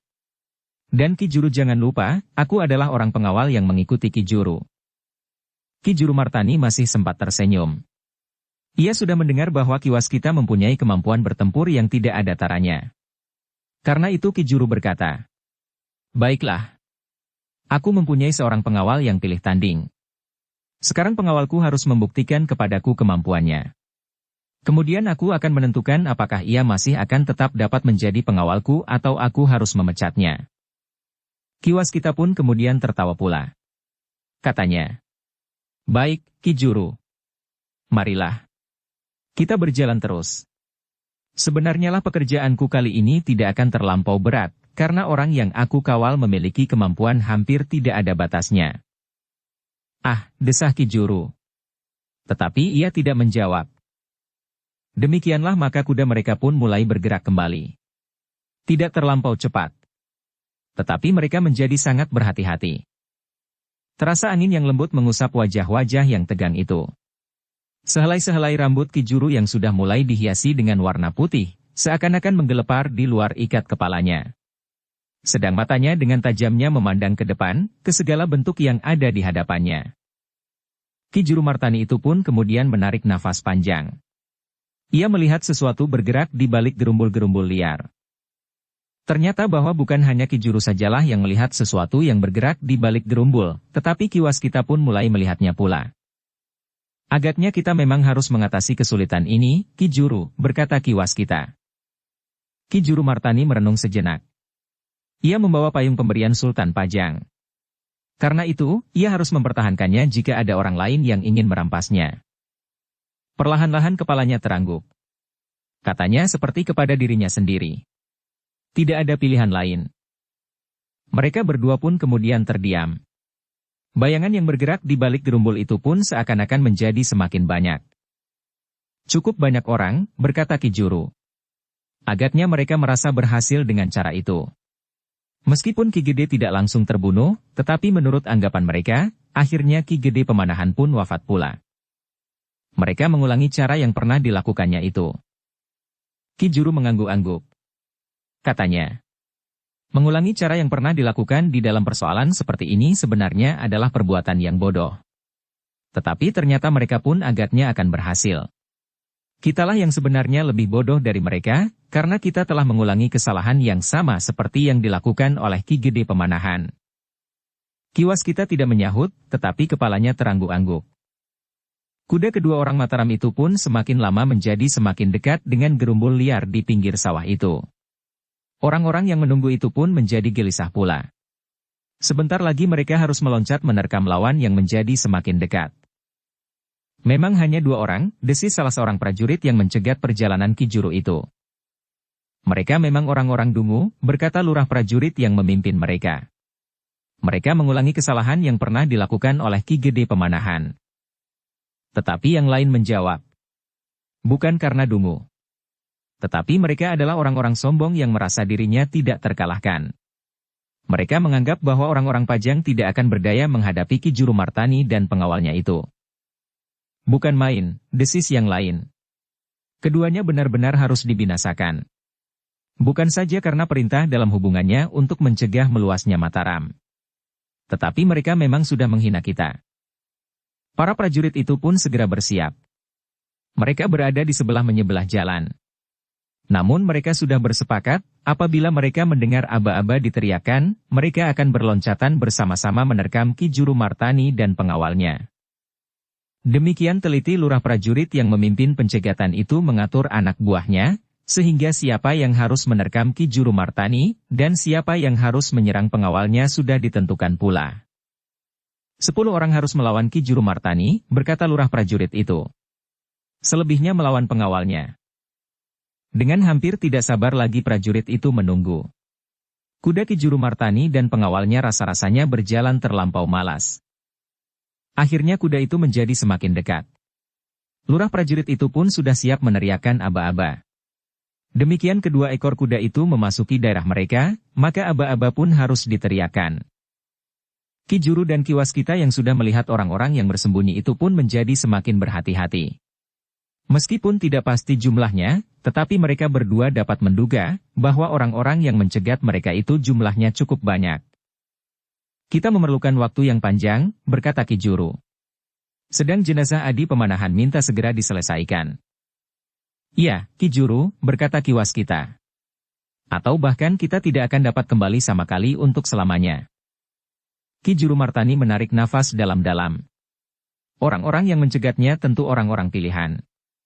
Mereka tentu menyadari bahwa yang harus mereka hadapi adalah Ki Juru Martani. Apakah orang-orang itu juga seperti orang-orang yang mencegat Ki Gede Pemanahan? Bertanya kedua orang yang menyadari bahaya yang dihadapinya itu di dalam hati masing-masing. Ki Juru, berkata Ki Waskita kemudian. Agaknya jika kita harus bertempur melawan mereka, kita akan memerlukan waktu lama, atau barangkali malahan kita tidak akan dapat kembali sama sekali. Lalu, apa maksud Ki Waskita? Bertanya Ki Juru. Bagaimana jika kita lari saja meninggalkan mereka sebelum mereka mengepung kita? Kembali ke Pajang? Tidak. Tetapi kita dapat menerobos tanah persawahan dan meninggalkan orang-orang itu sebelum terlambat. Meskipun sawah itu basah dan barangkali berlumpur, tetapi kuda akan lebih cepat dari orang-orang itu. Ki Juru memandang sawah yang basah di sebelah menyebelah. Katanya, lumpur itu cukup dalam. Jika kaki kuda kita terperosok, maka kita akan terikat di tengah-tengah sawah dan menjadi sasaran yang lunak bagi mereka. Ki Waskita merenung. Lalu, jadi tidak ada jalan lain kecuali kembali ke Pajang? Ki Juru mengangguk. Tetapi tiba-tiba Ki Waskita berkata, kita berhenti sejenak dan bersembunyi di balik gerumbul seperti mereka. Maksudmu? Marilah, Ki Juru. Barangkali kita dapat berunding sejenak. Ki Juru Martani termangu-mangu. Dipandanginya wajah Ki Waskita dengan sorot mata yang mengandung berbagai macam pertanyaan. Kita turun sejenak, Ki Juru, berkata Ki Waskita kemudian. Ki Juru menjadi semakin heran. Katanya kemudian, apakah dengan demikian kita tidak akan kehilangan waktu lebih banyak lagi? Mungkin kita dapat mengatasi kesulitan ini dengan tidak usah bertempur. Dengan demikian kita akan dapat mempersingkat waktu. Ki Juru masih bimbang, tetapi ketika Ki Waskita meloncat turun, Ki Juru pun segera turun pula. Marilah kita bersembunyi, Ki Juru, ajak Ki Waskita. Tetapi mereka tentu sudah melihat kita. Apa salahnya? Ki Juru Martani menjadi semakin heran. Tetapi ia tidak membantah lagi. Diikutinya Ki Waskita menuntun kudanya dan kemudian berlindung di balik gerumbul-gerumbul liar. Maaf, Ki Juru, sebaiknya payung itu pun ditundukkan sedikit agar tidak dapat dilihat oleh orang-orang itu. Ki Juru tidak menjawab. Tetapi payung itu pun ditundukkannya di balik sebatang pohon perdu. Nah, marilah kita mulai bermain-main dengan orang-orang itu, Ki Juru. Maksud Ki Waskita. Ki Waskita tidak menjawab. Tetapi ia sudah siap dengan ilmunya. Karena itu, sejenak kemudian maka seekor kuda yang tegar berlari kencang dari balik gerumbul itu melintas tanah persawahan. Ki Juru terkejut melihat bentuk itu seolah-olah dirinya sendirilah yang melarikan diri di atas kudanya sambil membawa payung pemberian Kanjeng Sultan. Namun sejenak kemudian Ki Juru itu dapat menguasai dirinya. Ia pun segera menyadari bahwa Ki Waskita sedang bermain-main dengan bentuk semuanya. Seperti Kiai Gringsing, sebenarnya lah Ki Juru mempunyai kemampuan yang mampu membedakan antara bentuk semu dan bentuk sebenarnya. Karena itulah maka ia pun segera melihat bagaimana dirinya sendiri memacu kudanya di dalam lumpur, sambil tersenyum. Kudanya yang tegar seolah-olah mendapat kesulitan karena kakinya yang terbenam.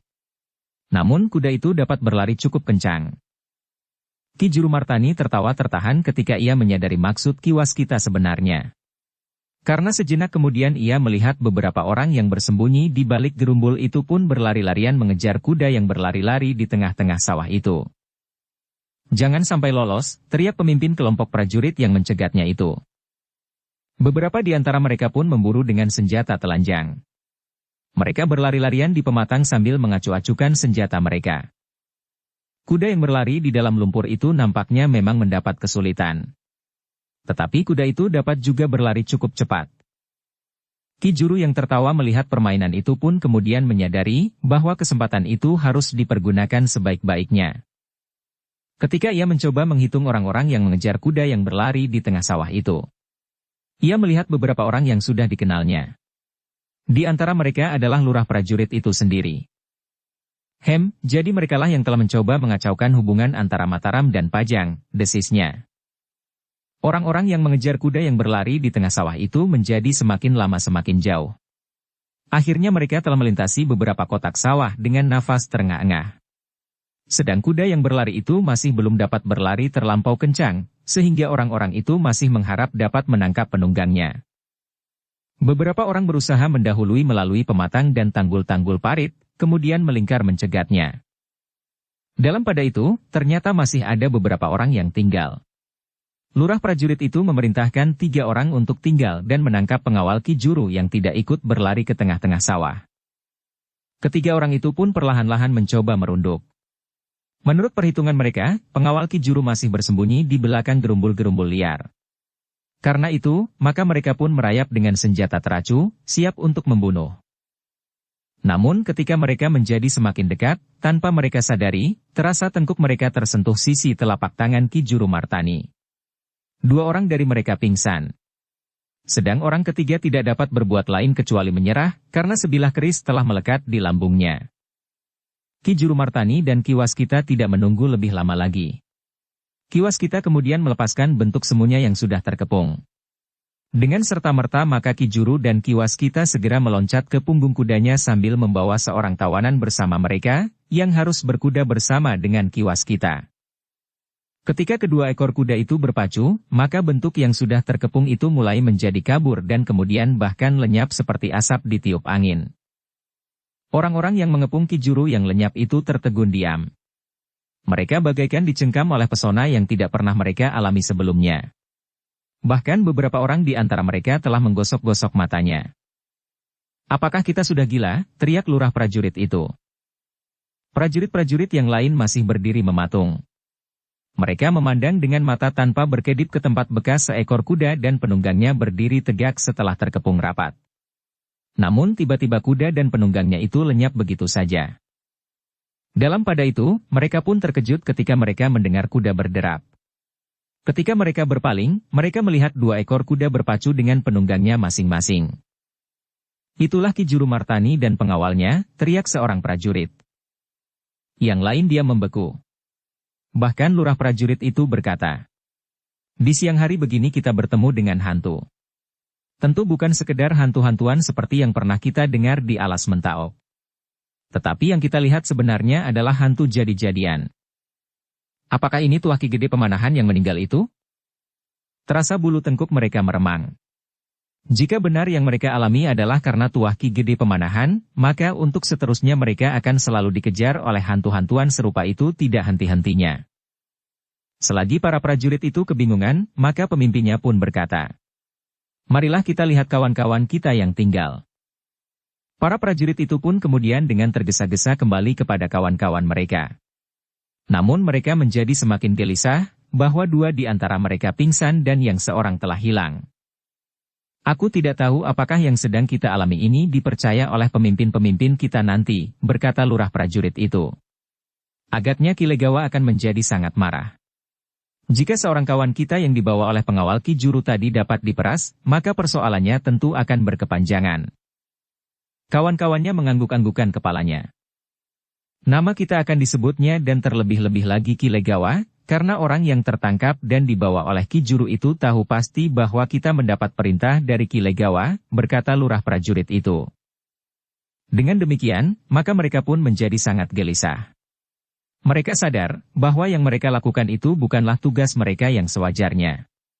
Mereka adalah orang-orang yang membenci perkembangan Mataram, bukan karena persoalan yang sebenarnya dapat tumbuh antara Mataram dan Pajang, tetapi karena mereka mempunyai pamrih pribadi.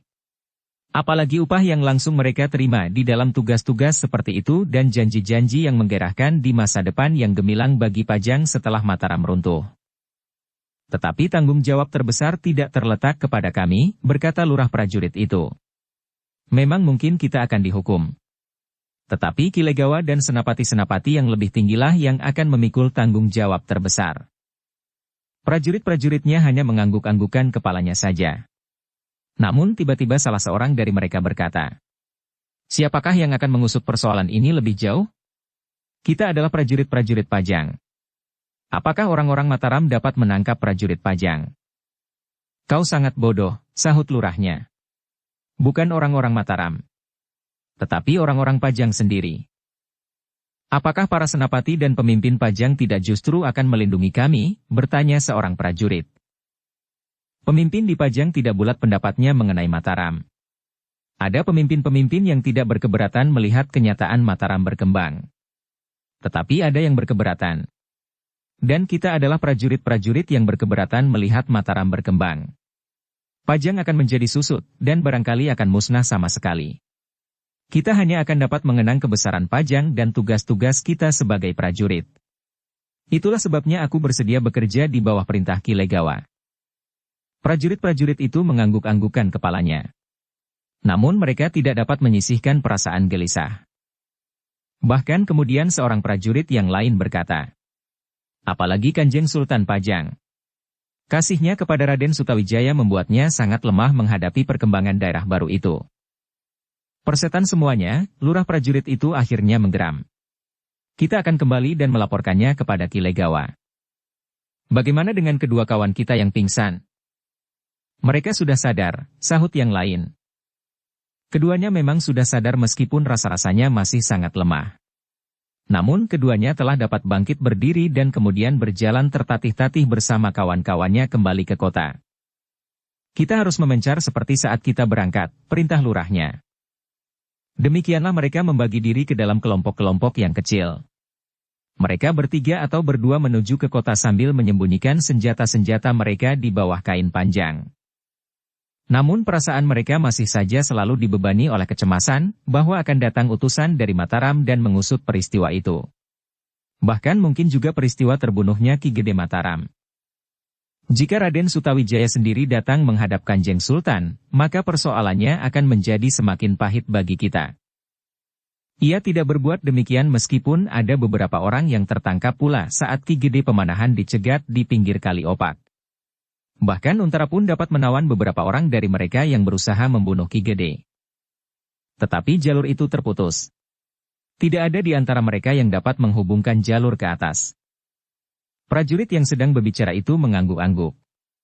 Sebenarnya lah pada waktu itu, mereka yang mencegat Ki Gede Pemanahan berada di bawah perintah 4 orang bersaudara yang memiliki ilmu yang tinggi itu. Jika pada saat itu Untara tidak datang dan kemudian disusul dengan kehadiran Sutawijaya, maka Ki Gede Pemanahan tentu sudah binasa. Orang-orang yang kemudian tertangkap, tidak mengetahui urutan yang lain, kecuali keempat bersaudara itu, sehingga bagaimanapun mereka diperas, namun tidak akan ada seorang pun yang dapat menyebut nama pemimpin-pemimpin di Pajang. Berbeda dengan keadaan yang baru saja terjadi itu, berkata prajurit-prajurit itu di dalam hati. Dalam pada itu, maka Ki Julumartani dan Ki Waskita yang berhasil menawan seorang prajurit Pajang, semakin lama menjadi semakin jauh. Mereka tidak lagi berpaling karena mereka yakin bahwa orang-orang yang mencegat mereka tidak akan dapat mengejarnya. Namun demikian kemungkinan itu masih dapat terjadi. Jika orang-orang yang kehilangan seorang kawannya itu merasa perlu untuk menghilangkan jejak, maka mereka tentu akan berusaha untuk merebut kawannya yang dibawa oleh Ki Waskita. Tetapi jarak yang sudah ada cukup panjang, berkata Ki Juru kepada diri sendiri. Orang-orang itu tentu akan kembali terlebih dahulu ke Pajang untuk mengambil beberapa ekor kuda. Barulah mereka akan mengejar sementara itu aku sudah menjadi jauh sekali dan tidak mungkin dapat dikejarnya lagi meskipun seekor dari kuda-kuda kami harus membawa beban 2 orang. Namun beban yang terlampau berat itu mempengaruhi laju kuda Ki Waskita. Meskipun kadang-kadang tawanan itu harus berpindah ke kuda yang dipergunakan oleh Ki Juru, tetapi perjalanan mereka menjadi semakin lama. Kita meminjam kuda di perjalanan, berkata Ki Waskita. Apakah ada orang yang sudah kau kenal? Bertanya Ki Juru. Barangkali justru Ki Juru yang mempunyai banyak sahabat di sepanjang jalan antara Pajang dan Mataram. Ki Waskita, berkata Ki Juru. Sekarang amat sulit untuk memilih sahabat yang manakah yang sebenarnya bersedia membantu kita setulus hati. Jika aku singgah di rumah yang salah, karena sikapnya yang tidak sesuai dengan sikap kita terutama tentang Mataram, maka perjalanan kita justru akan semakin terganggu. Ki Waskita mengangguk-anggukan kepalanya. Namun kemudian katanya, kita justru singgah di rumah orang yang sama sekali belum kita kenal, kita meminjam seekor kuda. Mereka akan berkeberatan. Kita meninggalkan sesuatu kepada mereka, Ki Juru. Aku mempunyai sesuatu yang bernilai lebih dari seekor kuda. Kita titipkan barang itu kepadanya dan kita meminjam kudanya barang 3 hari. Besok kita dapat mengembalikannya jika pemakaman Ki Gede sudah selesai. Apakah yang dapat Ki Waskita titipkan? Cincin ini, sahut Ki Waskita sambil menunjukkan cincin emas yang melingkar di jarinya. Ki Juru mengerutkan keningnya. Namun kemudian ia tersenyum. Kenapa Ki Juru? Ki Juru menggeleng. Di sela-sela senyumnya ia menjawab. Cincin itu adalah cincin sebenarnya. Tentu, Ki Juru. Bukan sekedar sebuah permainan dari ilmu kebohongan itu. Aku tidak akan dapat berbuat demikian kepada seseorang yang tidak mempunyai sangkut paut apapun. Ki Juru mengangguk-angguk. Namun katanya, tetapi mungkin mereka masih tetap berkeberatan, karena kuda bagi seseorang kadang-kadang mempunyai nilai lebih dari nilai kuda itu sendiri. Seekor kuda kadang-kadang dapat dianggap sebagai sahabat yang akrab dan baik. Bukankah Ki Juru membawa payung itu? Setiap orang tentu akan menghargainya. Ki Juru merenung sejenak. Lalu, baiklah. Kita akan mencoba. Justru kepada orang yang belum kita kenal sama sekali. Dan ternyata bahwa usaha yang mereka lakukan itu berhasil. Mereka memperoleh seekor kuda yang cukup. Tetapi mereka harus menunggu sejenak di rumah orang itu selama kuda itu dipersiapkan. Dalam pada itu, seperti yang sudah diperhitungkan oleh Ki Juru dan Ki Waskita, ketika laporan mengenai kegagalan para prajurit yang mencegat Ki Juru itu sampai ke telinga Ki Legawa, maka wajahnya pun menjadi merah padam. Kegagalan itu dan sekaligus bahwa seorang anak buahnya dapat ditangkap membuatnya menjadi sangat marah dan lebih-lebih lagi menjadi cemas. Kau tahu akibat dari kebodohanmu itu? Bertanya Ki Legawa kepada lurah prajurit. Yang terjadi adalah di luar kemampuan kami Ki Legawa. Kami dihadapkan pada permainan yang tidak kami mengerti. Tetapi ketika lurah prajurit itu bercerita, maka Ki Legawa membentak. Bohong. Kalian ingin melindungi kebodohanmu. Aku tidak peduli kepada ceritamu itu. Sekarang kita harus mengejar mereka. Merebut seorang yang tertawan itu dan membunuh keduanya. Kuda mereka tentu tidak akan dapat berlari cepat, karena yang seekor harus dibebani oleh 2 orang bersama-sama. Prajurit-prajuritnya tidak membantah lagi. Mereka pun segera mempersiapkan kuda masing-masing meskipun harapan untuk menyusul Ki Juru agaknya sangat tipis. Prajurit-prajurit itu tidak dapat lagi membagi diri dalam kelompok-kelompok kecil. Yang dapat mereka lakukan hanyalah memilih jalan yang paling sepi dan jauh dari padukuhan-padukuhan yang ramai. Sebenarnya lah ketika sekelompok prajurit memacu kudanya di antara padukuhan-padukuhan kecil yang sepi, maka orang-orang di padukuhan itu menjadi saling bertanya-tanya. Apakah sebenarnya yang telah terjadi? Namun seorang tua di antara mereka berkata, prajurit-prajurit itu akan pergi ke Mataram. Kenapa? Temburuan. Ki Gede Pemanahan telah meninggal. Mereka tentu akan pergi untuk memberikan penghormatan yang terakhir. Kawan-kawannya mengangguk-angguk. Tetapi salah seorang dari mereka bertanya, kenapa mereka tidak melalui jalan raya? Mereka mencari jalan memintas. Ki Juru agaknya telah mendahului kembali ke Mataram. Yang lain sekali lagi mengangguk-angguk. Dan mereka tidak bertanya apapun lagi. Sementara itu, sekelompok orang-orang berkuda itu memacu kudanya semakin cepat. Mereka harus dapat menyusul Ki Juru Martani sebelum Ki Juru memasuki daerah yang ramai, daerah yang akan dapat mengenal apa yang telah mereka lakukan. Jika kita dapat menyusulnya di Sangkal Putung, kita harus membawa keluar dari daerah itu lebih dahulu, berkata lurah prajurit itu. Demikianlah mereka berpacu semakin cepat. Di luar kota mereka berbelok dan menuju ke jalan raya satu-satunya yang menghubungkan Pajang dan Mataram. Selain jalan itu, adalah jalan yang sekedar dapat dilalui. Sempit, jelek dan barangkali terputus.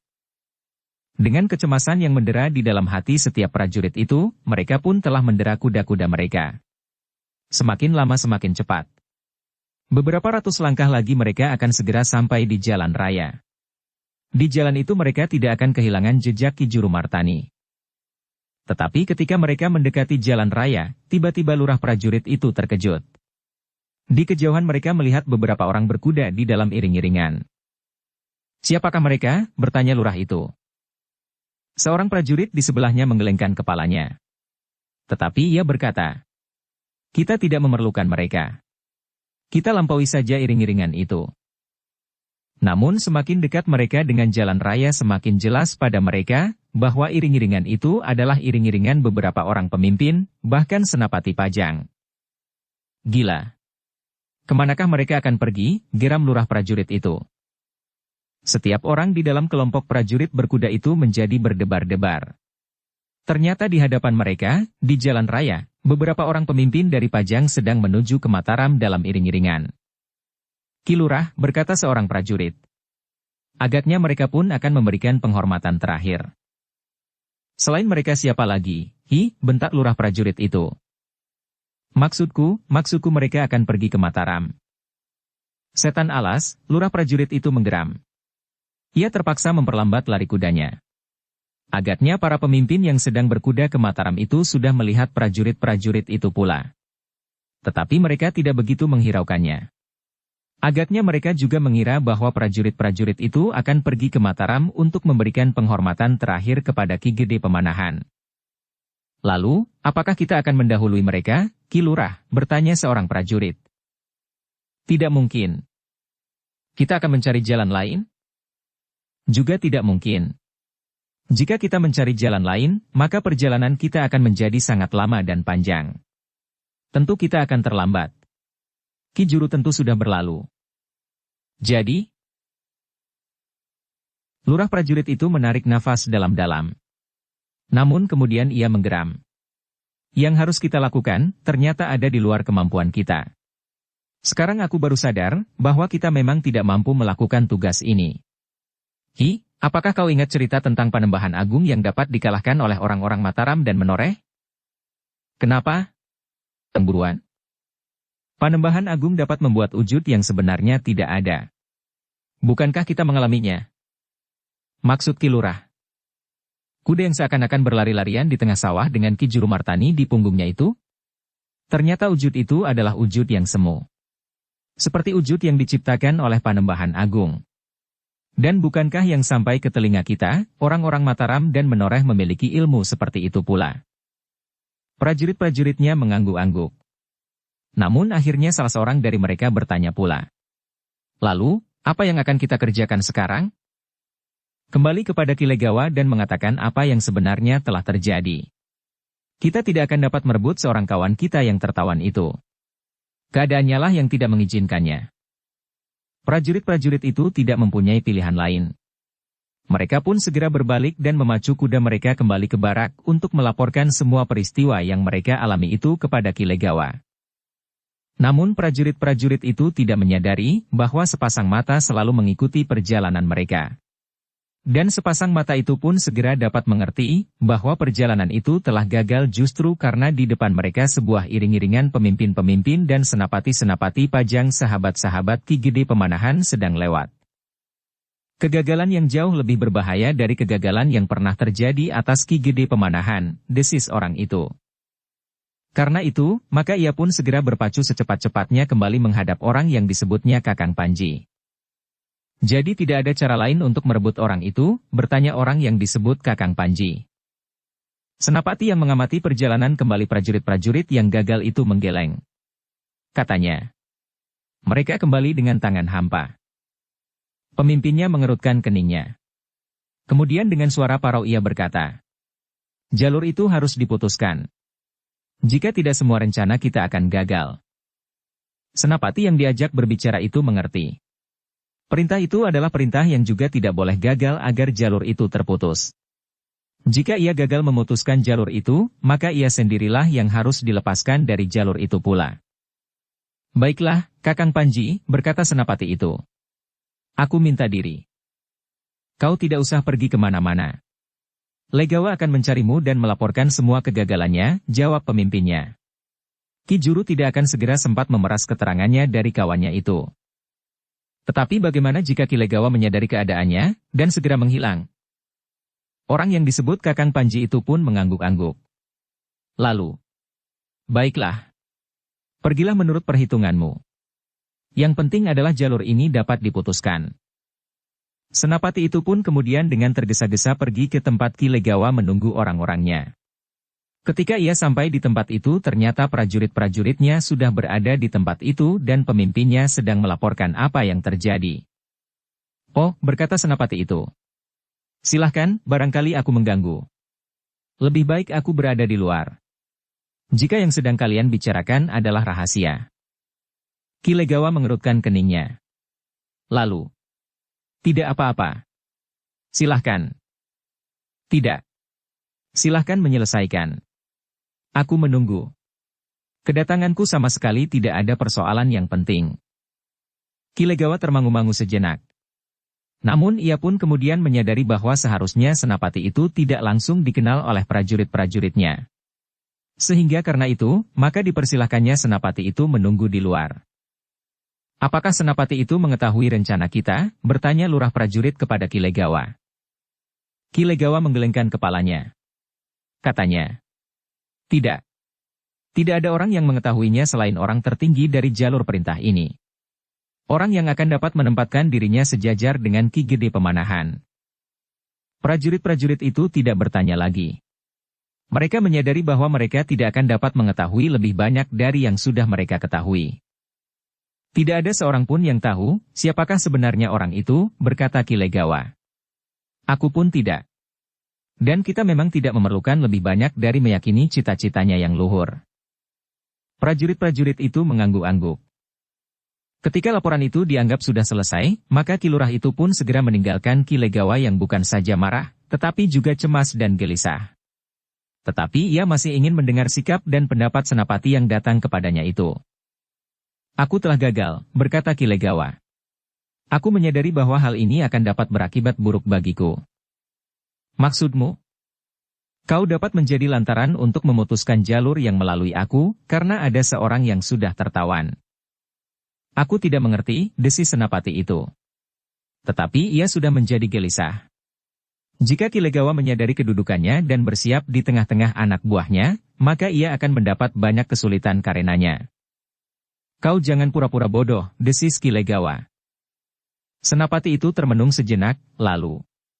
Ki Legawa. Kita harus bertindak cepat. Aku tidak mengerti bagaimana tanggapanmu. Tetapi kita harus pergi ke Mataram. Mungkin tidak ada orang lain yang pantas untuk pergi selain aku. Jika kau bersedia, kita akan pergi bersama dengan seorang lagi yang dapat kau tunjuk di antara orang-orangmu. Maksudmu? Kita menyusul mereka yang sedang melayat. Jika kita sudah ada di Mataram, maka tawanan itu harus kita ambil atau kita bungkam untuk selamanya. Tugas ini memang tugas yang berat, yang bahkan akan dapat berakibat mati. Tetapi apa boleh buat? Ki Legawa termangu-mangu. Jika kau merasa kurang yakin, bawalah 2 orang pengawal yang terpercaya. Ki Legawa masih merenungi tawaran itu.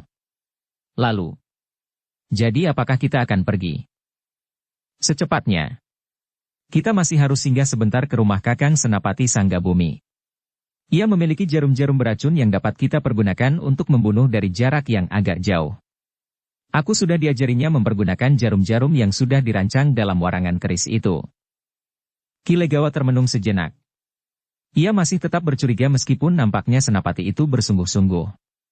Bahkan senapati itu sudah menawarkan kepadanya untuk membawa 2 orang pengawal. Nah, jika kau sependapat, bersiaplah. Kaulah yang tahu pasti yang manakah orangmu yang tertangkap itu. Ki Legawa mengangguk-angguk.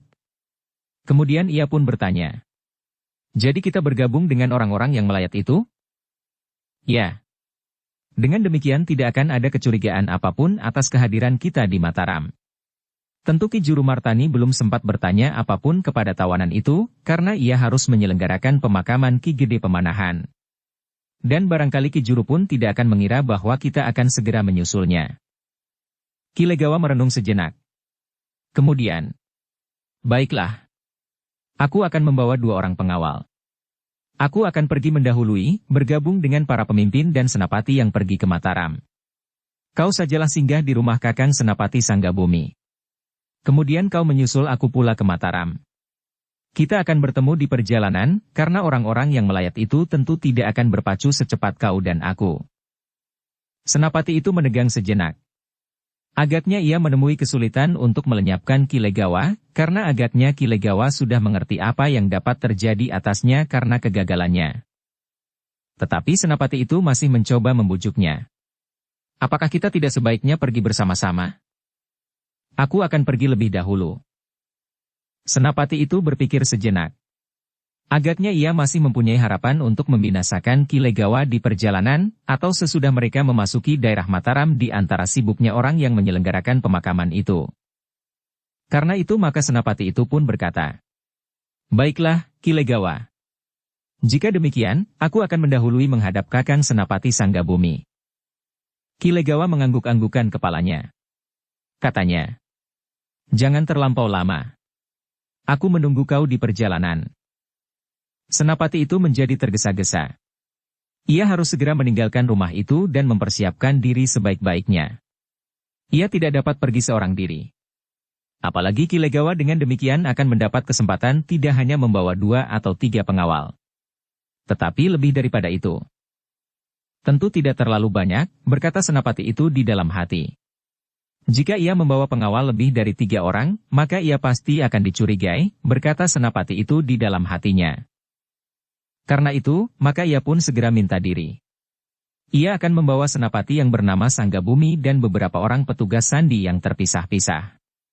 Ki Legawa harus dibungkam untuk selama-lamanya agar dalam suatu saat ia tidak menyebut-nyebut nama para senapati yang terlibat di dalam usaha pembunuhan Ki Juru Martani yang gagal itu, yang tentu akan segera dihubungkan dengan usaha pembunuhan Ki Gede Pemanahan beberapa waktu yang lampau. "Baiklah, Ki Legawa," berkata senapati itu. "Segera sajalah bersiap. Aku juga akan segera berangkat setelah aku mendapatkan jarum-jarum beracun itu." Ki Legawa tidak menjawab. Ia mengantarkan senapati itu sampai ke pintu. Tetapi ketika senapati itu melangkahkan kakinya melewati telundak pintu, maka terasa bajunya ditarik dari dalam. Senapati itu terkejut. Dengan serta-merta ia berpaling. Yang dilihatnya adalah wajah Ki Legawa. Tetapi wajah itu bukanlah wajah Ki Legawa yang cemas dan menyesal oleh kegagalannya, dan ketakutan atas kemungkinan buruk yang akan terjadi atasnya. Namun wajah itu bagaikan wajah hantu yang siap menerkam sesosok mayat yang baru saja diletakkan di dalam kubur. Ki Legawa, senapati itu menggeram. Tetapi ia sama sekali tidak mempunyai kesempatan. Yang terasa adalah sengatan nyeri yang tiada taranya pada lambungnya. Ketika matanya menjadi kabur, ia masih sempat melihat tangannya yang basah oleh darah yang menyembur dari luka di lambungnya itu. Pengecut, senapati itu mencoba membelalakan matanya. Tanpa disadarinya tangannya meraba hulu kerisnya. Tetapi ia tidak sempat berbuat apapun juga. Matanya menjadi semakin kabur dan lambungnya terasa menjadi semakin nyeri. Akhirnya senapati itu jatuh terjerembab di lantai. Sekilas ia masih sempat melihat wajah Ki Legawa yang bagaikan hantu itu. Namun sejenak kemudian, maka ia pun menghembuskan nafasnya yang penghabisan. Ki Legawa berdiri termangu-mangu. Tiba-tiba saja tubuhnya terasa menjadi gemetar. Ternyata ia telah melakukan sesuatu di luar sadarnya. Oleh ketakutan dan kecemasan yang sangat akan nasib buruk yang menimpanya karena kegagalannya, maka ia telah berbuat terlebih dahulu atas senapati itu yang diyakininya akan membunuhnya di suatu saat. Sejenak Ki Legawa mematung. Namun kemudian ia pun dengan tergesa-gesa memanggil prajurit-prajurit kepercayaannya. Lurah prajurit yang memimpin penyergapan yang gagal itu pun menjadi heran. Tetapi sebelum ia bertanya Ki Legawa berkata, "Singkirkan. Jangan ada orang yang mengetahuinya." Ki Lurah termangu-mangu. Tetapi Ki Legawa membentak. Cepat. Jangan bertanya sekarang. Nanti aku jelaskan semuanya. Lurah prajurit itu masih termangu-mangu. Ketegangan yang sangat telah membayang di wajahnya. Dengan suara yang dalam ia bertanya. Bukankah yang terbunuh itu seorang senapati? Iya, bentak Ki Legawa. Carilah akal untuk menyingkirkan tanpa diketahui oleh siapapun selain kalian. Ingat. Kedatangan senapati ini ada hubungannya dengan kebodohan kalian karena kalian gagal membunuh Ki Jurumartani. Ia sudah memanggil kalian untuk menjatuhkan hukuman mati karena kegagalan itu agar kalian tidak membuka mulut. Kawan kalian yang tertangkap itu dapat membahayakan kedudukan kalian, aku dan senapati itu. Karena itu ia akan membunuh semua yang terlibat. Ki Lurah termangu-mangu sejenak. Cepat! Para prajurit itu tidak sempat berpikir. Mereka pun kemudian mencari akal untuk menyingkirkan mayat itu. Kita sembunyikan saja dahulu sampai malam hari. Nanti malam baru kita bawa keluar kota dan kita kuburkan di mana saja. Sekarang, kita masukkan ke dalam kolong amben yang besar itu. Kita bungkus dengan tikar dan kita ikat seperti seonggok kayu bakar. Para prajurit itu pun kemudian mencari selembar tikar yang besar. Setelah senapati yang terbunuh itu dibungkus dan diikat, maka mayat itu pun kemudian disembunyikannya di bawah kolong. Dengan tergesa-gesa mereka pun kemudian membersihkan darah yang memercik di lantai dan di telundak pintu. Namun peristiwa itu membuat setiap hati dari orang-orang yang terlibat menjadi cemas. Tentu akan ada peristiwa-peristiwa berikutnya yang dapat berakibat buruk bagi mereka. Aku harus meninggalkan tempat ini, berkata Ki Legawa kepada diri sendiri. Aku akan pergi ke Mataram dan pasrah diri kepada Raden Sutawijaya. Namun ia menjadi ragu-ragu. Seorang senapati telah dibunuhnya. Senapati yang dikenalnya sebagai seorang penghubung dengan pimpinan tertinggi yang disebut Kakang Panji. Tetapi Ki Legawa sendiri tidak tahu pasti, siapakah sebenarnya yang bernama Panji itu. Mungkin ia telah mengenal orangnya, atau bahkan bergaul setiap hari. Tetapi ia tidak tahu bahwa orang itulah yang menyebut dirinya Panji dan dipanggil oleh kawan-kawannya Kakang, sebagai pertanda bahwa ia adalah orang tertua dari kelompok itu. Apakah yang dapat aku katakan kepada Raden Sutawijaya tentang orang-orang tertentu yang telah melakukan pengkhianatan terhadap Ki Jurumartani? Orang yang tertangkap itu tentu akan menyebut nama lurah prajurit itu dan tentu namaku pula. Jika aku tidak dapat mengatakan nama orang yang lebih tinggi tatarannya di dalam tugas ini, maka aku tentu akan dicurigai. Atau bahkan mungkin akulah yang harus mengalami akibatnya. Ki Legawa yang menjadi bingung itu akhirnya memutuskan di dalam hatinya. Apapun yang akan aku lakukan, tetapi aku harus melarikan diri dari tempat ini. Kemanapun. Ki Legawa pun kemudian berkemas di dalam biliknya. Barang-barang yang dianggapnya penting dibawanya serta. Sebilah keris pusakanya diselipkan di punggungnya, sedang sebilah lagi dianggarnya di lambung, tergantung pada ikat pinggangnya. Selain kedua kerisnya, ia telah mempersiapkan sebuah pedang yang akan digantungkan pada kudanya. Tidak ada seorang pun yang boleh mengetahui, berkata Ki Legawa di dalam hatinya. Dan aku tidak perlu menunggu sampai gelap. Semuanya tentu sedang berlangsung sekarang ini, seperti roda yang berputar perlahan-lahan akan menggilas tubuhku. Karena itu, setelah semuanya siap, maka Ki Legawa pun keluar dari biliknya. Ia harus menyiapkan kudanya. Anak buahnya pun tidak boleh mempunyai kesan bahwa ia akan meninggalkan Pajang untuk waktu yang tidak ditentukan. Lurah prajurit yang melihatnya mendekatinya sambil bertanya. Apakah yang harus kita lakukan setelah mayat itu dikubur? Ki Legawa termangu-mangu sejenak. Kemudian katanya. Aku akan menghubungi beberapa orang kawanku. Mungkin mereka akan dapat memberikan jalan, bagaimana kita harus menghindarkan diri dari pemimpin-pemimpin kita yang kecewa atas kegagalan itu. Kenapa kita yang harus melakukannya sehingga kita sekarang mendapat kesulitan, bertanya lurah prajurit itu. Itu adalah akibat yang wajar karena kita sudah memilih pihak. Tetapi dalam keadaan yang gawat adalah wajar pula bahwa kita mencari jalan keluar. Lurah itu mengangguk-angguk. Jagalah anak buahmu baik-baik. Mayat itu masih berada di bawah kolong. Sebaiknya aku berusaha untuk kepentingan kalian. Aku mempunyai banyak kawan di Pajang ini. Ternyata Ki Legawa telah menemukan kesempatan untuk menyiapkan kudanya di muka pintu. Ia pun kemudian masuk ke dalam biliknya sejenak untuk mengambil bekal yang sudah disiapkan. Dengan tanpa menumbuhkan kecurigaan, ia pun kemudian meloncat ke punggung kuda dan sesaat kemudian kuda itu sudah berpacu. Ki Lurah termangu-mangu di antara beberapa orang prajurit. Apalagi ketika seorang dari prajurit-prajuritnya bertanya. Ki Legawa membawa 2 bilah keris pusakanya, sebuah pedang dan pakaian rangkap. Maksudmu? Pakaian yang dikenakan bukan hanya selembar. Lurah prajurit itu termangu-mangu. Ia mulai curiga terhadap kepergian Ki Legawa. Karena itu maka ia mulai mempertimbangkan setiap kemungkinan yang akan terjadi. Apalagi ketika salah seorang prajuritnya berkata, Ki Lurah, aku melihat sebuah kampil tergantung di ikat pinggang Ki Legawa. Kampil? Bertanya lurah prajurit itu.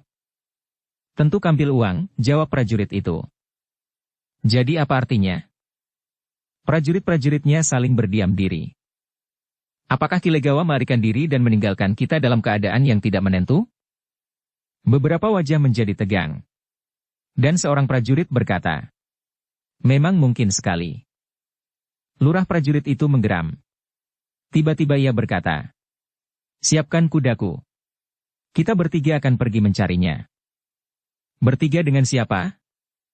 Ki Lurah segera menunjuk 2 orang prajurit yang terbaik. Kemudian setelah kuda mereka siap, maka mereka pun segera meloncat ke punggung kuda itu. Tunggulah di sini. Aku tidak akan lari seperti Ki Legawa. Apapun yang dapat terjadi atas kita semua, akan kita alami bersama. Aku akan mencari Ki Legawa dan membawanya kembali hidup atau mati. Sejenak kemudian ketiga orang itu pun segera berpacu meninggalkan kawan-kawannya yang termangu-mangu. Apakah mereka juga akan lari seperti Ki Legawa? Bertanya salah seorang dari mereka. Tidak. Menurut perhitunganku, Ki Lurah tidak akan meninggalkan kita. Jika ia harus lari, maka ia akan lari bersama-sama dengan kita. Bersambung ke bab 174. Dukung kami dengan subscribe, follow, like, komen dan share. Terima kasih.